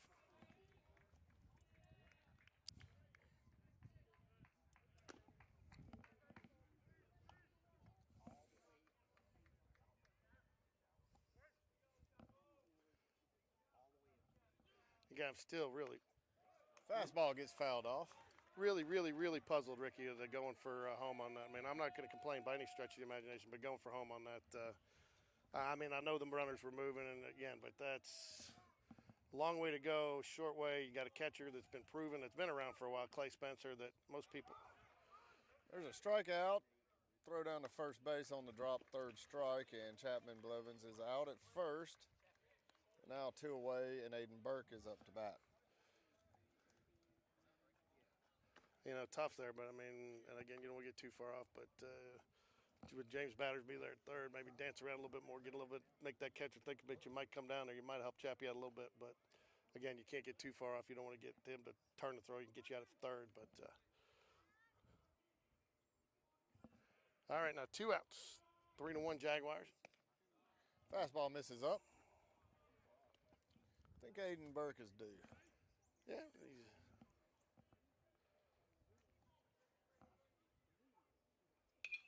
a foul ball.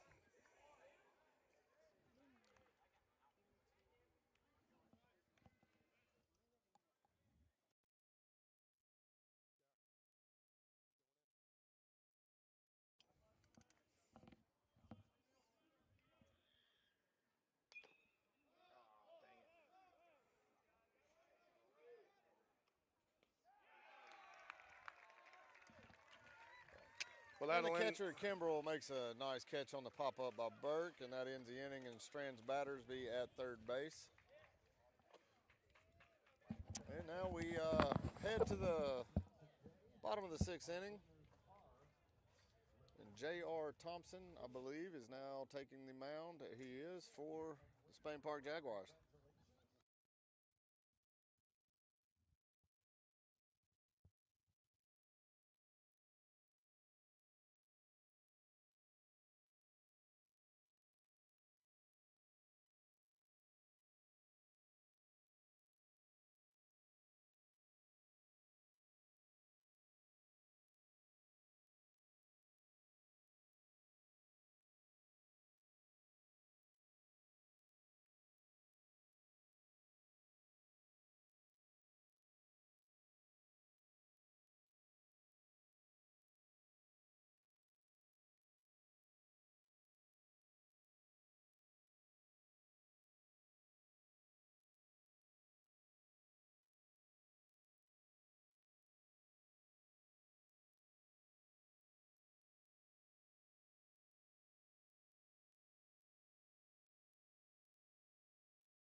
J.R. Thompson on the mound for Spain Park now.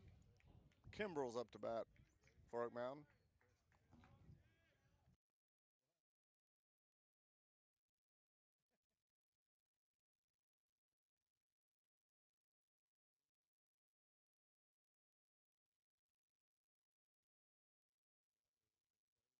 Over.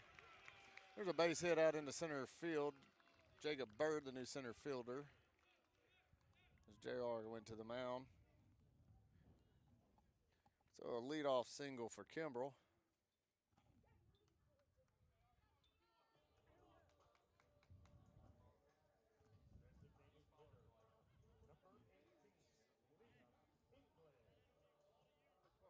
English is now the batter for Oak Mountain.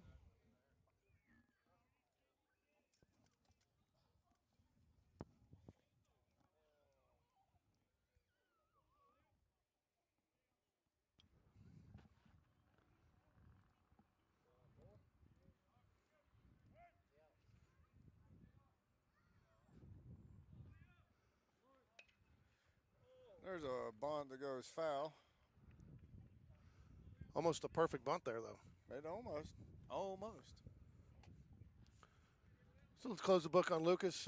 Great day. 5 innings, 4 hits, 1 run, 0 earned, 4 walks, and 3 strikeouts. 90 pitches, 53 strikes. Hopefully we'll be talking to Lucas after the game. You were talking about Lucas being so competitive, how much you love having him in that spot. There's another foul ball bunt, and the count's now 0-2. And I got to thinking about that, George, and I was like, bet if you put a lake and a bass boat with Lucas's name on it right out there, he'd probably walk off that mound. I don't think so, man. I don't know. I know he loves that, too, and that's what he's going up to North Alabama, is it? Yeah. North Alabama on a That's fishing scholarship. And, you know, but I think he loves them both. But, again, I think There's a great strikeout pitch, a curveball by JR. You know, Really feeling it, got one away now. But again, you know, some similarities. I mean, first off, pitching's an art. I mean, not pitching. Fishing's an art, man. You get out there, you get all the stuff, and you go out there, and I've done it. I get a pond. Sean and those guys will take me down the pond behind the house, and I'll fish with them. I'll be out there all day, and I can't catch a thing. And those kids are catching and reeling in 3-4 pounders all day long. You know, they know what to do, know what to look for. So that's a nice little one-on-one, but you're going against a different species. That you are. Kind of like you, Ricky. You're going against a different species with me. You still hadn't figured out what I am, right? I'm working on it, but I'm getting there. All right, Harrison up to bat for Oak Mountain. There's a fastball and a pop fly out to right field. Ron Cole's camped under it, and that'll be the second out of the inning. Why did it not transition there? Sorry, folks. Kimbrell trots back to first base. That's what I get for doing replay. Lots of transition there. Sorry to the Cole family there that we didn't get that one. But nonetheless, But they can picture it in they their can mind. picture it. Well, Yeah, I got they're it. sitting in the stands. They saw it. 2 outs now.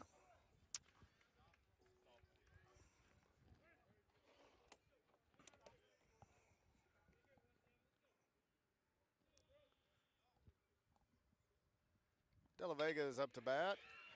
Gets a base hit out to center field, and Kimbrell's going to hold to second base. I think that's back-to-back hits for De La Vega with 2 outs. It is. That brings the Eagles back to the top of the lineup there with McCord. And I believe, no, that was actually a pinch hitter. That was actually a pinch hitter. There you go. Giving a kid. 6th hit of the game for Oak Mountain.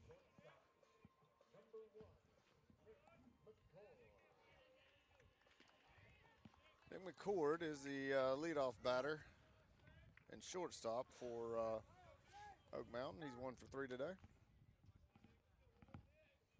And he is the go-ahead run.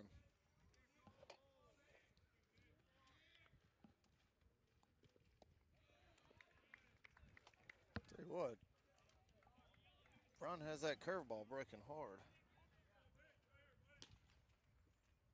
Chelsea and Hewitt Trustful tied up 7-7 in the bottom of the 5th inning.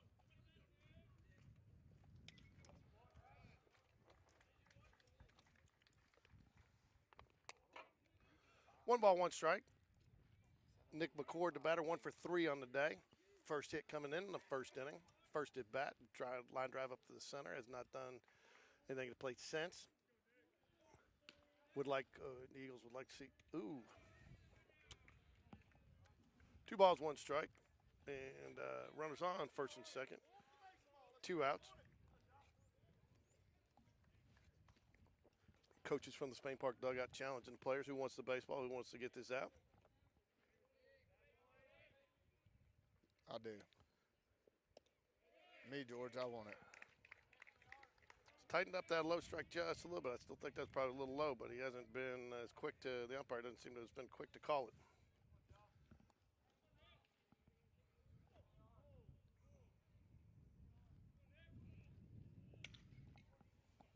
And there's a fly ball. Will this stay in the park? Oh, yes, it does. But Ron Cole drops the ball. And the tying run scores on the air in right field.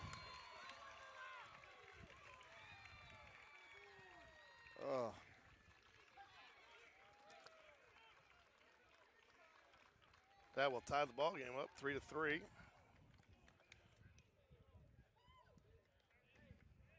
Tough ball that was drifting on by one. It should have been caught nonetheless. Yeah, it was fully in his glove and just popped right out. I know he's worried about the fence out there, and that's a tough catch, but. It's not routine, but one that still should be made. So. Not routine. A good time out here by Coach Dunn. He can sense, JR is pretty frustrated after watching that. Got the pop-up. Even with the wind blowing out, that ball drifted further than probably another 20 feet further than it normally would have. Unfortunately, just out of view of the camp, so. I'm telling you, man, that coffin corner is what kills us, Ricky.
Looks like we had an intentional walk there, Ricky, to go ahead and get the force out.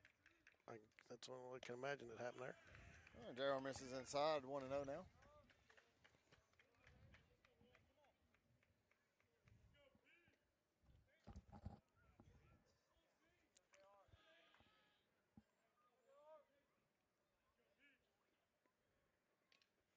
Swing and a foul ball, 1-1.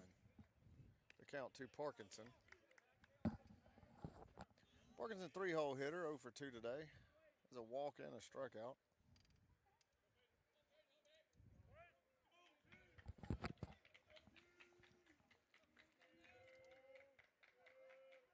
And the runner takes off to third base, and he will get there standing up.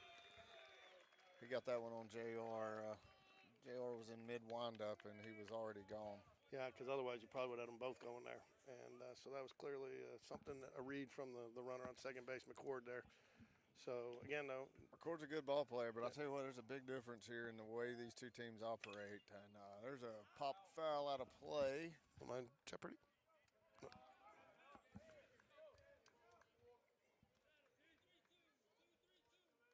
2 balls, 2 strikes. You know, I think if you're the Jaguars, though, you got to be frustrated. I think the Eagles have 3 runs, 0 earned. If memory serves me correct, they're all coming after error, some type of error.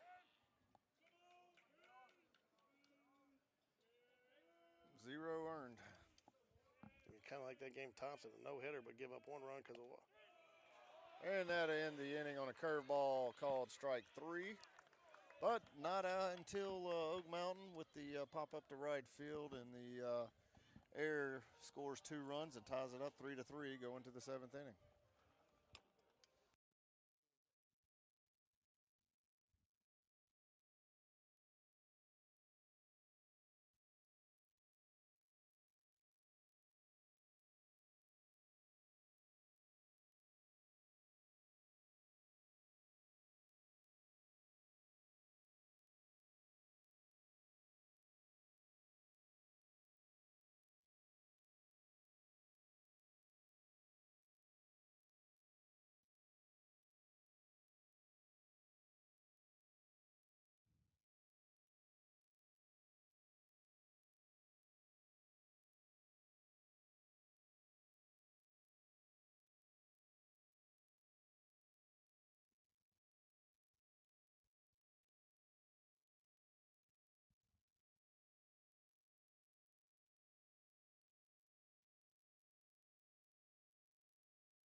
Well, good news for the Jaguars here, Ricky, is we're back to the top of the order, leading off with Evan Smallwood.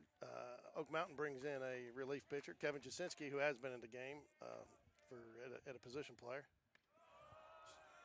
Misses with his first pitch, about a foot over Smallwood's head. Also came dangerously close to hitting Evan, which it doesn't happen very often, does it, George? No, it doesn't, but it's already happened this game and lead off the game. So. Oh, did he lead off with a hit by pitch? He did. So And that's what I said. I made the comment earlier. I said I'm not sure how with going to area play, how AHSA do they reset the stats or do these keep on adding on the season or what? But he did a great job there sitting back. He recognized that curveball early, kept his hands back, just about got a double down the right field line, but about a foot foul.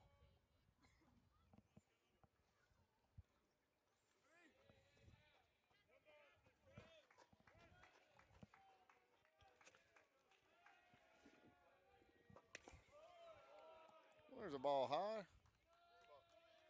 2 balls, 2 even strikes. counts 2 balls, 2 strikes.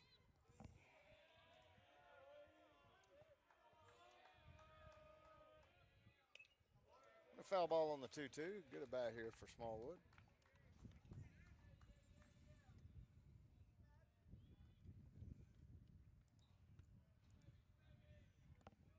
When's the new camera going to be here, George? I think tomorrow, hopefully. Right.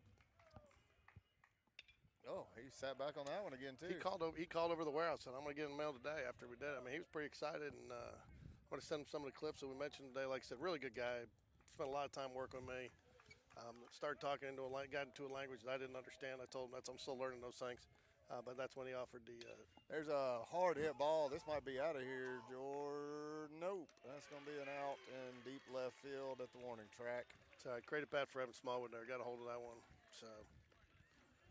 But it's supposed to be clearer than the one we got, and I've been thrilled with this one. Everybody knows I'm less than thrilled with the outfield. So. Oh, you don't like the outfield camera? No, I do not like the outfield camera. The only thing I like less than the outfield camera is when you're late, and I have to do it all by myself because you are the star of the show, Ricky.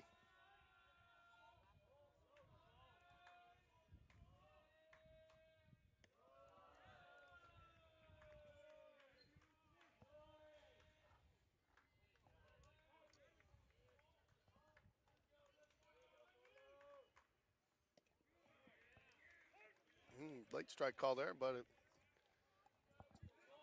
Cole Edwards, home run, I believe, in the last at bat.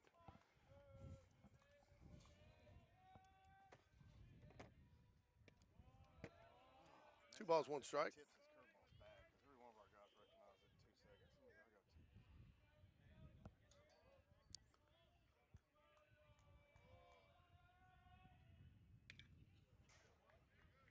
Fouls it away. 2 balls, 2 strikes, evens the count. Cole Edwards. Cole Edwards is 1 for 3 on the day with the home run.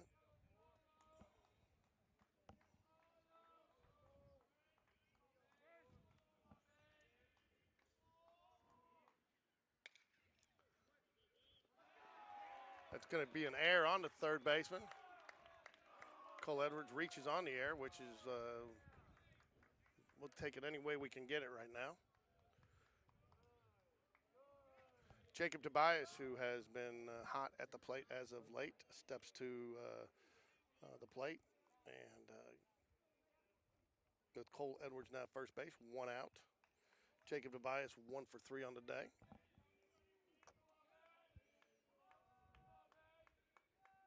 Cole Edwards goes. Called strike. Cole Edwards in under the tag. Catcher took a little extra step there, which I think cost him on the throw down, a little shuffle step there. Cole Edwards, one of the faster Jaguars on the base pass. Puts man on second out with an 0-1 count to Jacob Tobias. Jags would love to get those runs back here and go ahead and close it out here, hopefully in the bottom of the 7th.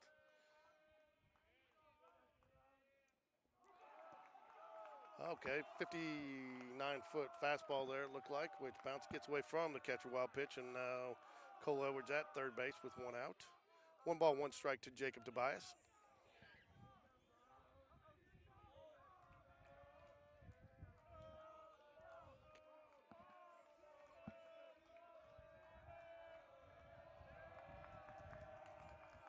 All right, Oak Mountain coaching staff going to come out and talk to the infield, make sure that everybody is on the same page here with the man on third base.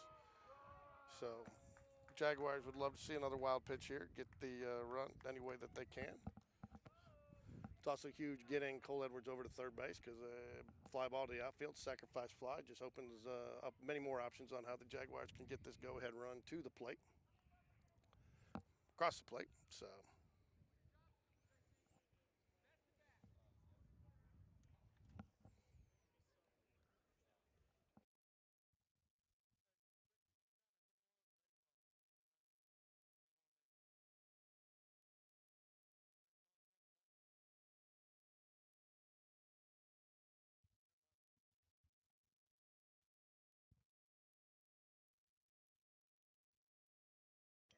All right, back in action here.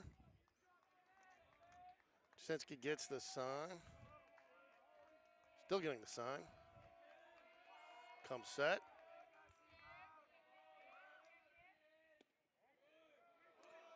Ooh, close pitch, but it ends up being ball two. 2 balls, 1 strike. Jacob Tobias at the plate. Cole Edwards on third after reaching on an error to ground ball to the third baseman.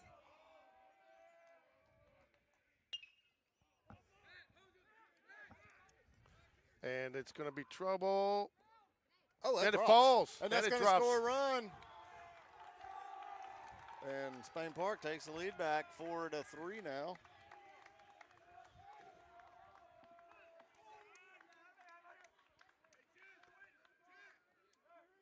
And great base running awareness by Jacob Tobias. Going ahead while they were running for there. He was running hard all the way. I believe he got to second base on that. He did.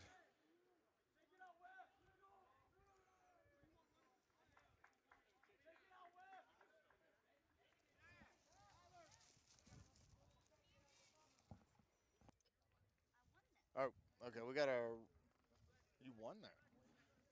We got a runner for Tobias. It's going to be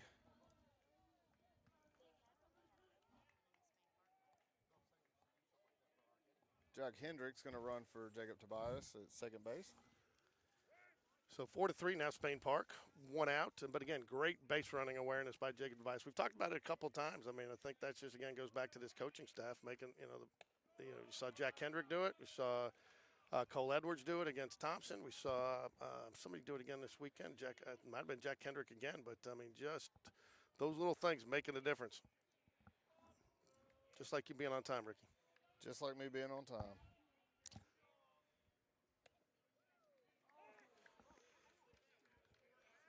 Got James, Clay Spencer at the plate. Clay Spencer at the plate.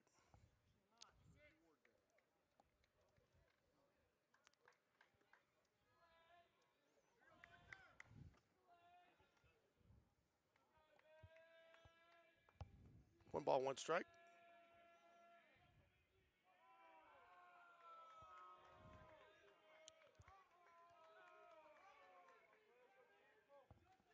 No, how would you score that fly ball earlier, Ricky? That's a tweener. I mean, neither player could get to it, and it just happened to fall right in between them. I mean, I think it's a base hit. As hard as it is to say that's a base hit, but it's in that no man's land behind second base. The second baseman was sprinting trying to look over his shoulder. My only thing I'd scored a base hit, but neither one to me seemed to really commit for that ball, and I'm not sure either one of them gets there if they do. But if one of them commits a little bit earlier and goes hard, maybe they got a chance. But even that's a big maybe. I feel like the right fielder did not see it off the bat. He got such a late break on it, and then he pulled up when he saw the second baseman. He should have called the second baseman off, but I don't think he was positive he could get to it. And there's a base hit, I think. I know the shortstop made a great attempt, but that'll be a base hit for Clay Spencer. Oh, and the ball gets away, and Evan Smallwood's going to score. Or Jack Kendrick, I'm sorry, is going to score from third base. So, shortstop, again, I think I might still give that a hit. It was a tough play right there. Shortstop actually fields that on the first base side of second base. Bobbles it, knows he can't get it. A little bit of a turn there by Jack Kendrick, but not far enough. Makes the throw, gets away from third baseman, and basically gives Spain Park another run. So we will just say thank you for that one and bring our next batter up, right? Yeah, there's our extra run that we've been looking for. And, I definitely think that's a base hit as well because even if he does come up cleanly with that, there's no chance of the throw as Clay was already at first base. So. Be honest with you, 8.5 out of 10 shortstops don't get to that ball. Just getting to it was McCord's a phenomenal shortstop. Just to get there was a feat in itself. And then, I mean, even if he gets it and fields it cleanly, I still think there's no play. So definitely a base hit, but I think the air trying to press a little bit too much, make too much happen because there was not even much of a turn there to make that throw. And then, and again, he's throwing it a little bit off balance, sidearmed it there, looked like a little bit, and gives the Jags another run, which I think they wish that we could definitely have that one back.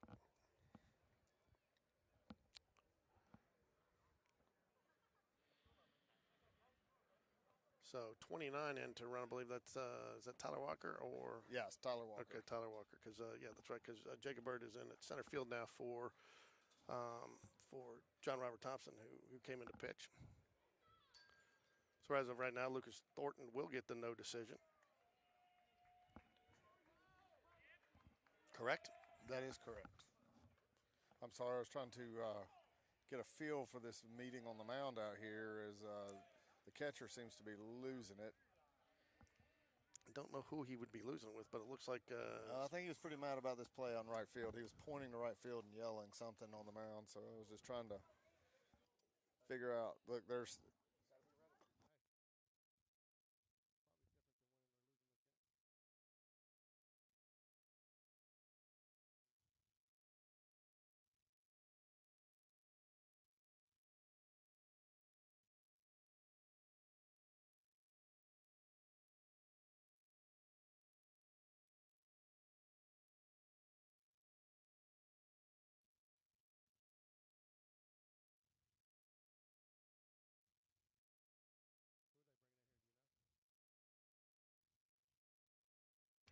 Oak Mountain going to make a switch here, go with Harrison.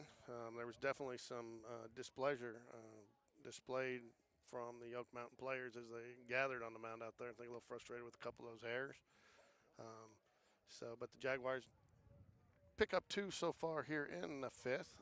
Man on second with 1 out.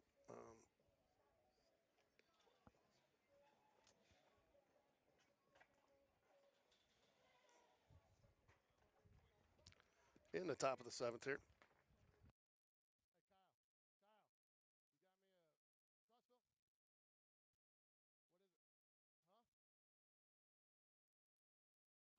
Hey, Kyle, you got me a Trussville? What is it? Huh? Chelsea and Trussville right now in the bottom of the 6th. Chelsea and Trussville right now in the bottom of the 6th, tied 7-7.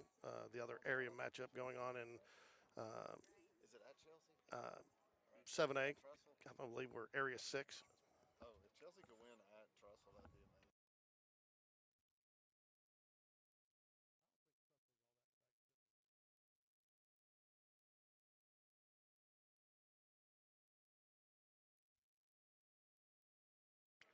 All right, Matthew Weeder steps to the plate here. Man on second. Going to be 1 out still here. 5-3 here in the top of the 7th for the Jaguars.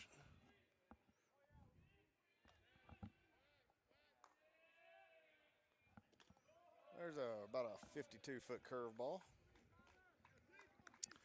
So do you think that was a function of frustration for the pitcher to pull him there because he wasn't pitching bad?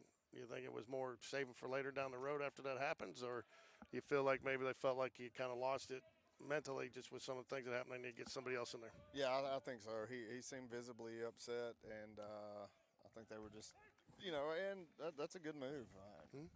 Well, I don't think he was pitching fine, and I don't think you can fault him for the some of those on him for the the pitches he threw. But again, with some of the body language you saw out there from multiple players on the mound, they were clearly frustrated.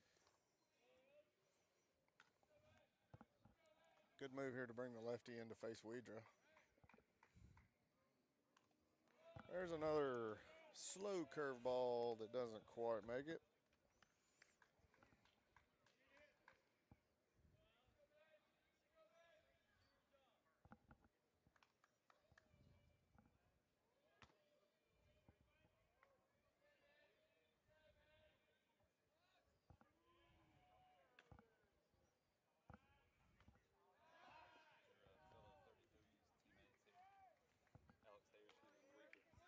Oh, yeah.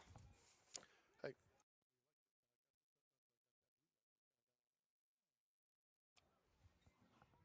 George, you're just too fancy. No. And another short curveball. 3 balls, 1 strike. Tyler Walker, courtesy pinch runner on second base right now. Tyler Walker has definitely got some speed. Base hit into the outfield should score him. Yeah, and Tyler's getting more and more comfortable as the season goes on. He's getting on the field more. Had a nice double this past weekend, and there we go. We get a walk. Tyler Walker's definitely a kid. I remember I saw him this fall, and I forget what the circumstances were completely, but he was playing football on defense, and he had an opportunity to come in, and he Nobody had really taken charge of that position at a certain period of time, and he really definitely stepped up, made some nice plays, and earned more and more playing time, and really became a guy that the defense in football relied on. So it's definitely a clear-cut example of waiting for your opportunity, and when you get it, make the most out of it, and it usually pays off. And for Tyler, it did this last football season. Yeah, Tyler played for me for about 3 years, and he's that's how he is. He's sneaky. First and second, one out here as James Battersby steps to the plate.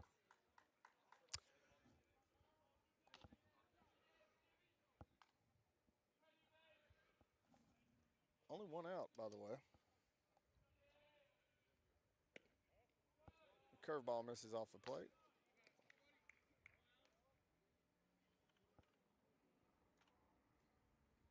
This is one of those things where the Oak Mountain coaches, his hindsight being 2020 thing, he probably now wishes he'd have left his last pitcher in.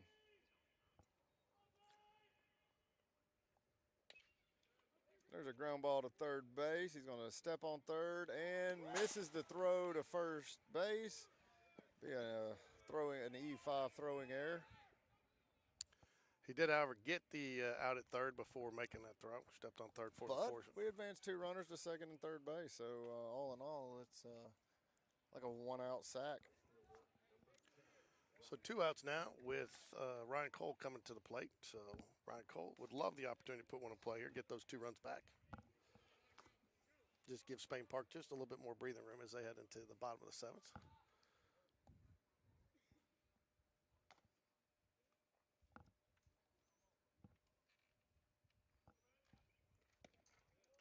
Called strike to Ryan Cole.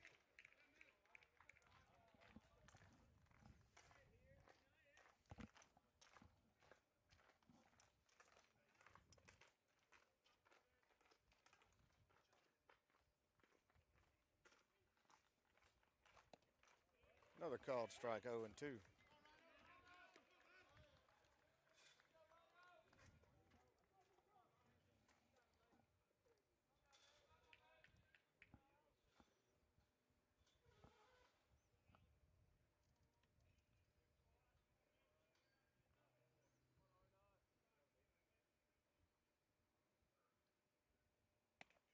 Fastball misses up. Tell you this, pitcher definitely has a slow and deliberate delivery to the plate. Maybe he's just doing it because he knows these guys have no place to go, but with an open base in front of you, he probably opportunity to steal here. 2 balls, 2 strikes.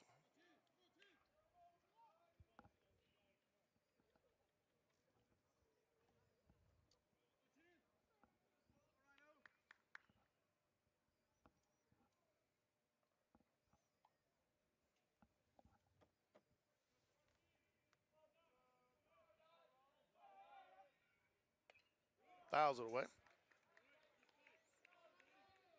Ron Cole doing Ron Cole things. Mm-hmm.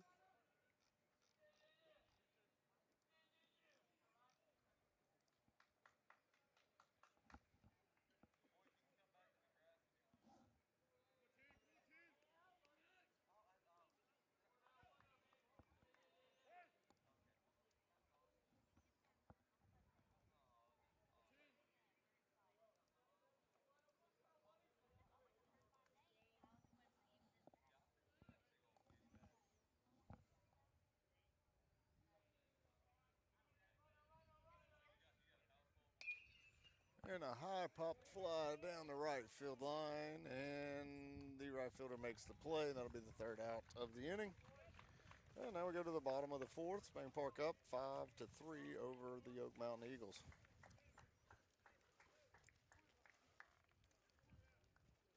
All right, JR, close it. Hey, Wendy. So it will take me a few minutes to pack up here, so I will pack up if you want to do your little talking, and then if you'll drive the car back here.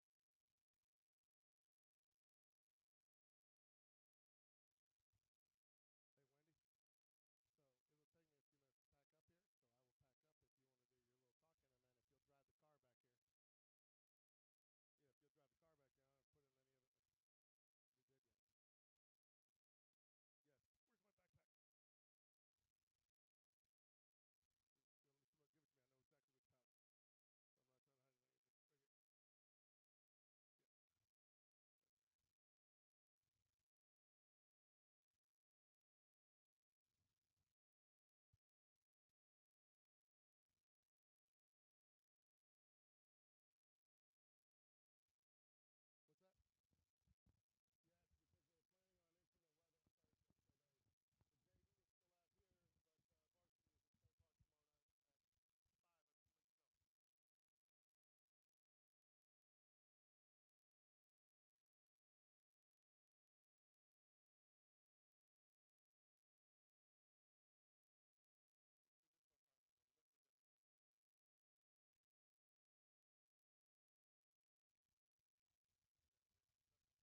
All right, John Robert Thompson back out on the mound for the Jaguars as we start the bottom of the seventh. It's going to be a ball one. Jasinski is going to lead off for Oak Mountain. He's the number 4 hole hitter. So the Oak Mountain brings the number 4, 5, and 6 hitters in the order to the plate this inning. Lots of chatter coming from the Oak Mountain dugout, trying to get in John Roberts' head just a little bit. Swing and a miss. 1 ball, 1 strike. 2 balls, 1 strike, I apologize. Looks like.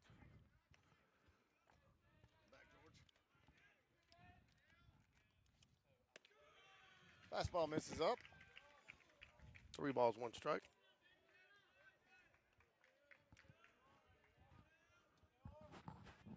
You're talking about the rise at home plate. There we go. Nice fastball by JR. I think Oak Mountain might be the only park, too, that has worse lighting than Spain Park. It's not very good. And there's a strikeout on a low fastball he chases, and that's the first out of the bottom of the 7th inning. It's a very emotional Oak Mountain team.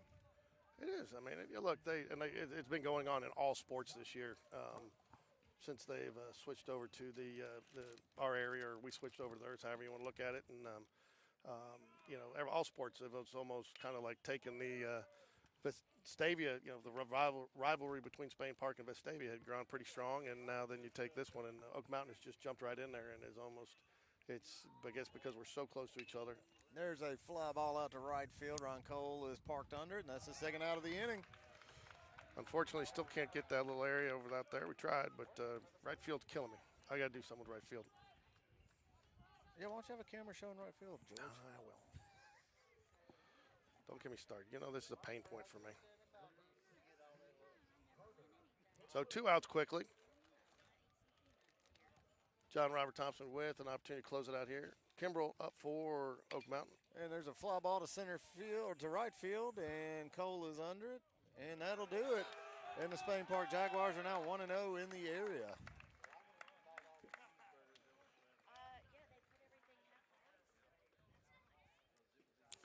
Well, I think you feel fortunate with that one, while the Jaguars definitely seem to have outplayed them. 6 hits for both teams. It was the errors that really made the difference in the game for both teams. Spain Park took advantage of some of the errors early to get some runs on the board, but then led Oak Mountain right back into it with a couple errors. So I think if you're either team, you're walking away. From Oak Mountain, you're what could have been, and if you clean up those errors, and that's what your message send to your team. And from Spain Park, we were fortunate to get out of there with that win, and we need to clean up our errors because they could have been a loss just as easy, don't you think? Oh, absolutely. But the big thing I take away from it is how good we've been at home this year and getting this win on the road, and now going back to Spain Park tomorrow. You just have to feel good about that, especially with CJ Gross on the mound tomorrow. And I don't think CJ has a loss this year, and I know he's probably the most mentally prepared and ready to do this. That has to sting a little bit for Oak Mountain. Does. But again, they would be doing the same thing at our park, and it's fun to see the boys. And again, didn't see any individualism out there from Spain Park. True team, and I know, when Ryan Cole, after the situation for right field, and I saw several players coming out and high-fiving them, and, you got this, let's pick it up. So I think Lucas Thornton's going to drill in us real quick here after getting the no decision. But I always love talking to Lucas. So Lucas is going to jump on here with us real quick.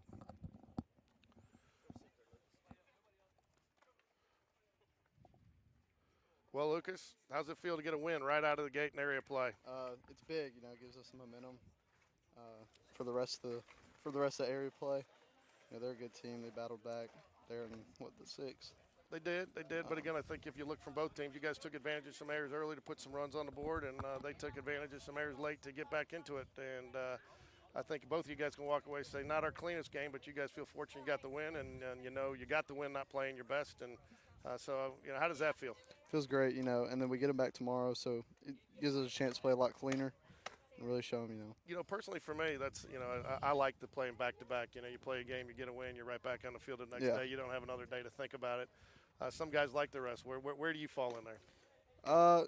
Considering I'm a pitcher, I'm only throw one day a week. So, it doesn't really affect me that much, but I know some guys are kind of 50-50 on whether or not, like, they get like the rest and get some reps in between. I know some guys that want to keep, if they're hot, they want to keep the hot streak going. Well, that was the other thing, and we talked about, and you're kind of unique, and I listened to Tony La Russa talk about it in one of the World Series games, was, you've got, most times you want to be doing something to get into it, but as a pitcher, sometimes you're playing well, and you get out there and you get a 7-pitch inning, and you go in, and now you get the lift from sitting in there in the dugout more than as a pitcher. So, but, how do you do that? Because you got to be into it as a pitcher, when you're not playing, and do you get that lift when your team's out there scoring runs as opposed to being definitely, out there? it makes you, you go back, you're able to go back on the mound more comfortable too when you've got a bigger lead, but it just kind of gives you a little confidence that, you're going to be able to go out there and make 3 outs and come back in. They're going to keep picking you up at the plate. And I need you to settle some for us. So Ricky says that, if the bass boat pulled up right now while you were in the middle of a pitch, you'd be running off the field to hop in the boat and go catch some fish. I think they're both the same for you. 1A, 1B, you enjoy them both, and you love being out there. But I definitely know you love the bass fishing. So if the boat pulls up, you're running off the field? Nah, I'll stay out on the mound. I'll definitely go after, though. Yeah, there you go. So, and then I got one more for you. Did you notice, and I seem to notice, and it felt like it from down here, that the umpire was really giving you the low strike. Both pitchers consistently early in the game. Did you kind of feel it? Did you like that as you get out there? Because that's definitely a pitcher's pitch. It definitely helps,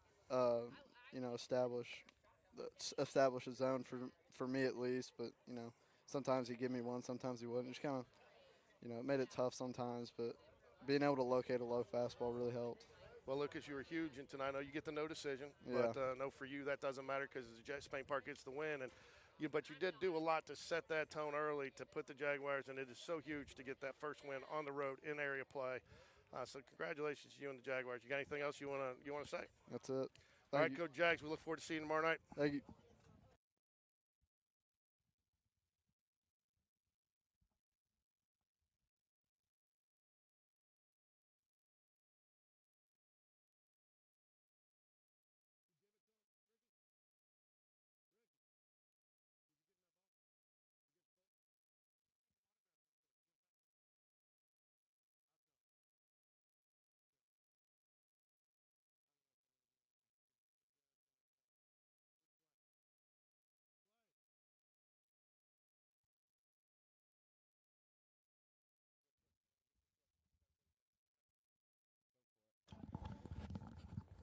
Now joined by Clay Spencer, catcher for the victorious Spain Park Jaguars tonight. Clay, how's it feel to get out of there with a win tonight? It's huge considering that is probably one of our hardest area games. I mean, they're all hard, but we saw good arms tonight. It's going to help us through the next 5 games. Felt great.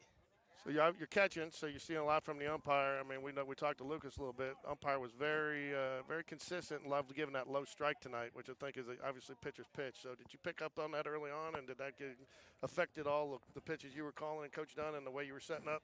I mean, I really don't use I use the umpire to tell where to really set up and locate. I can't control up and down as much as I can in and out, but just knowing to have to keep my thumb under it consistently was huge. Big, I believe you had the first RBI in the game. You had a single in the first inning, get the Jaguars on the board, which is always important when you're on the road, especially in area play, starting the season. Maybe lets everybody lead. What did you see in that at bat? And because I know it was a good at bat, you fouled off a couple pitches, but what did you see in that at bat? The first at bat. Yeah. I mean, dude was throwing pretty hard. You got to give it to him.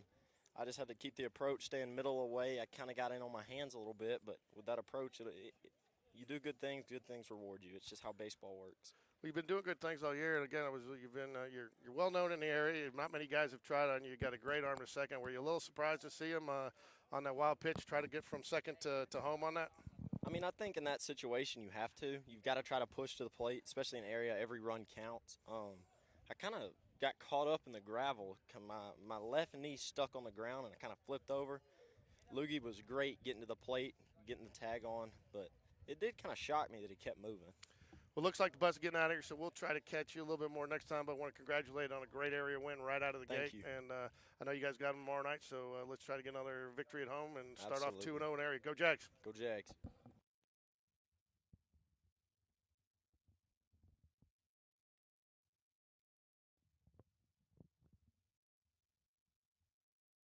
Well, that's going to do it for us here tonight. Thanks for joining us, Spain Park Jaguar fans and everybody out there. Spain Park there's been a scheduling change. They will be playing tomorrow night at home, 5 p.m. against against Oak Mountain. I'm sure Oak Mountain's going to come in with a little chip on their shoulder tomorrow night. Hopefully, Jags can clean it up just a little bit. John Robert Thompson ends up getting the victory for the Jaguars. Let's see here. So Lucas Thornton, 5 innings pitched, 4 hits, 1 run, no earned runs, 4 walks, 3 strikeouts. John Robert Thompson, 2 hits, 2 runs, no earned, 1 walk, 3 strikeouts. John Robert Thompson faced 10 batters, and Lucas Thornton 23. Lucas Thornton 90 pitches, 53 strikes. J.R. Thompson 27 pitches, 19 strikes. The loss going to Jasinski for Oak Mountain. Collectively, 7 innings pitched, 6 hits, 5 runs, 4 earned against Oak Mountain. Oak Mountain gave up 4 walks but 9 strikeouts. So I'm sure the message from Coach Smith is going to be to cut some of those strikeouts and to play a little bit cleaner and tighter on defense. But again, Jaguars have an opportunity to bounce right back at it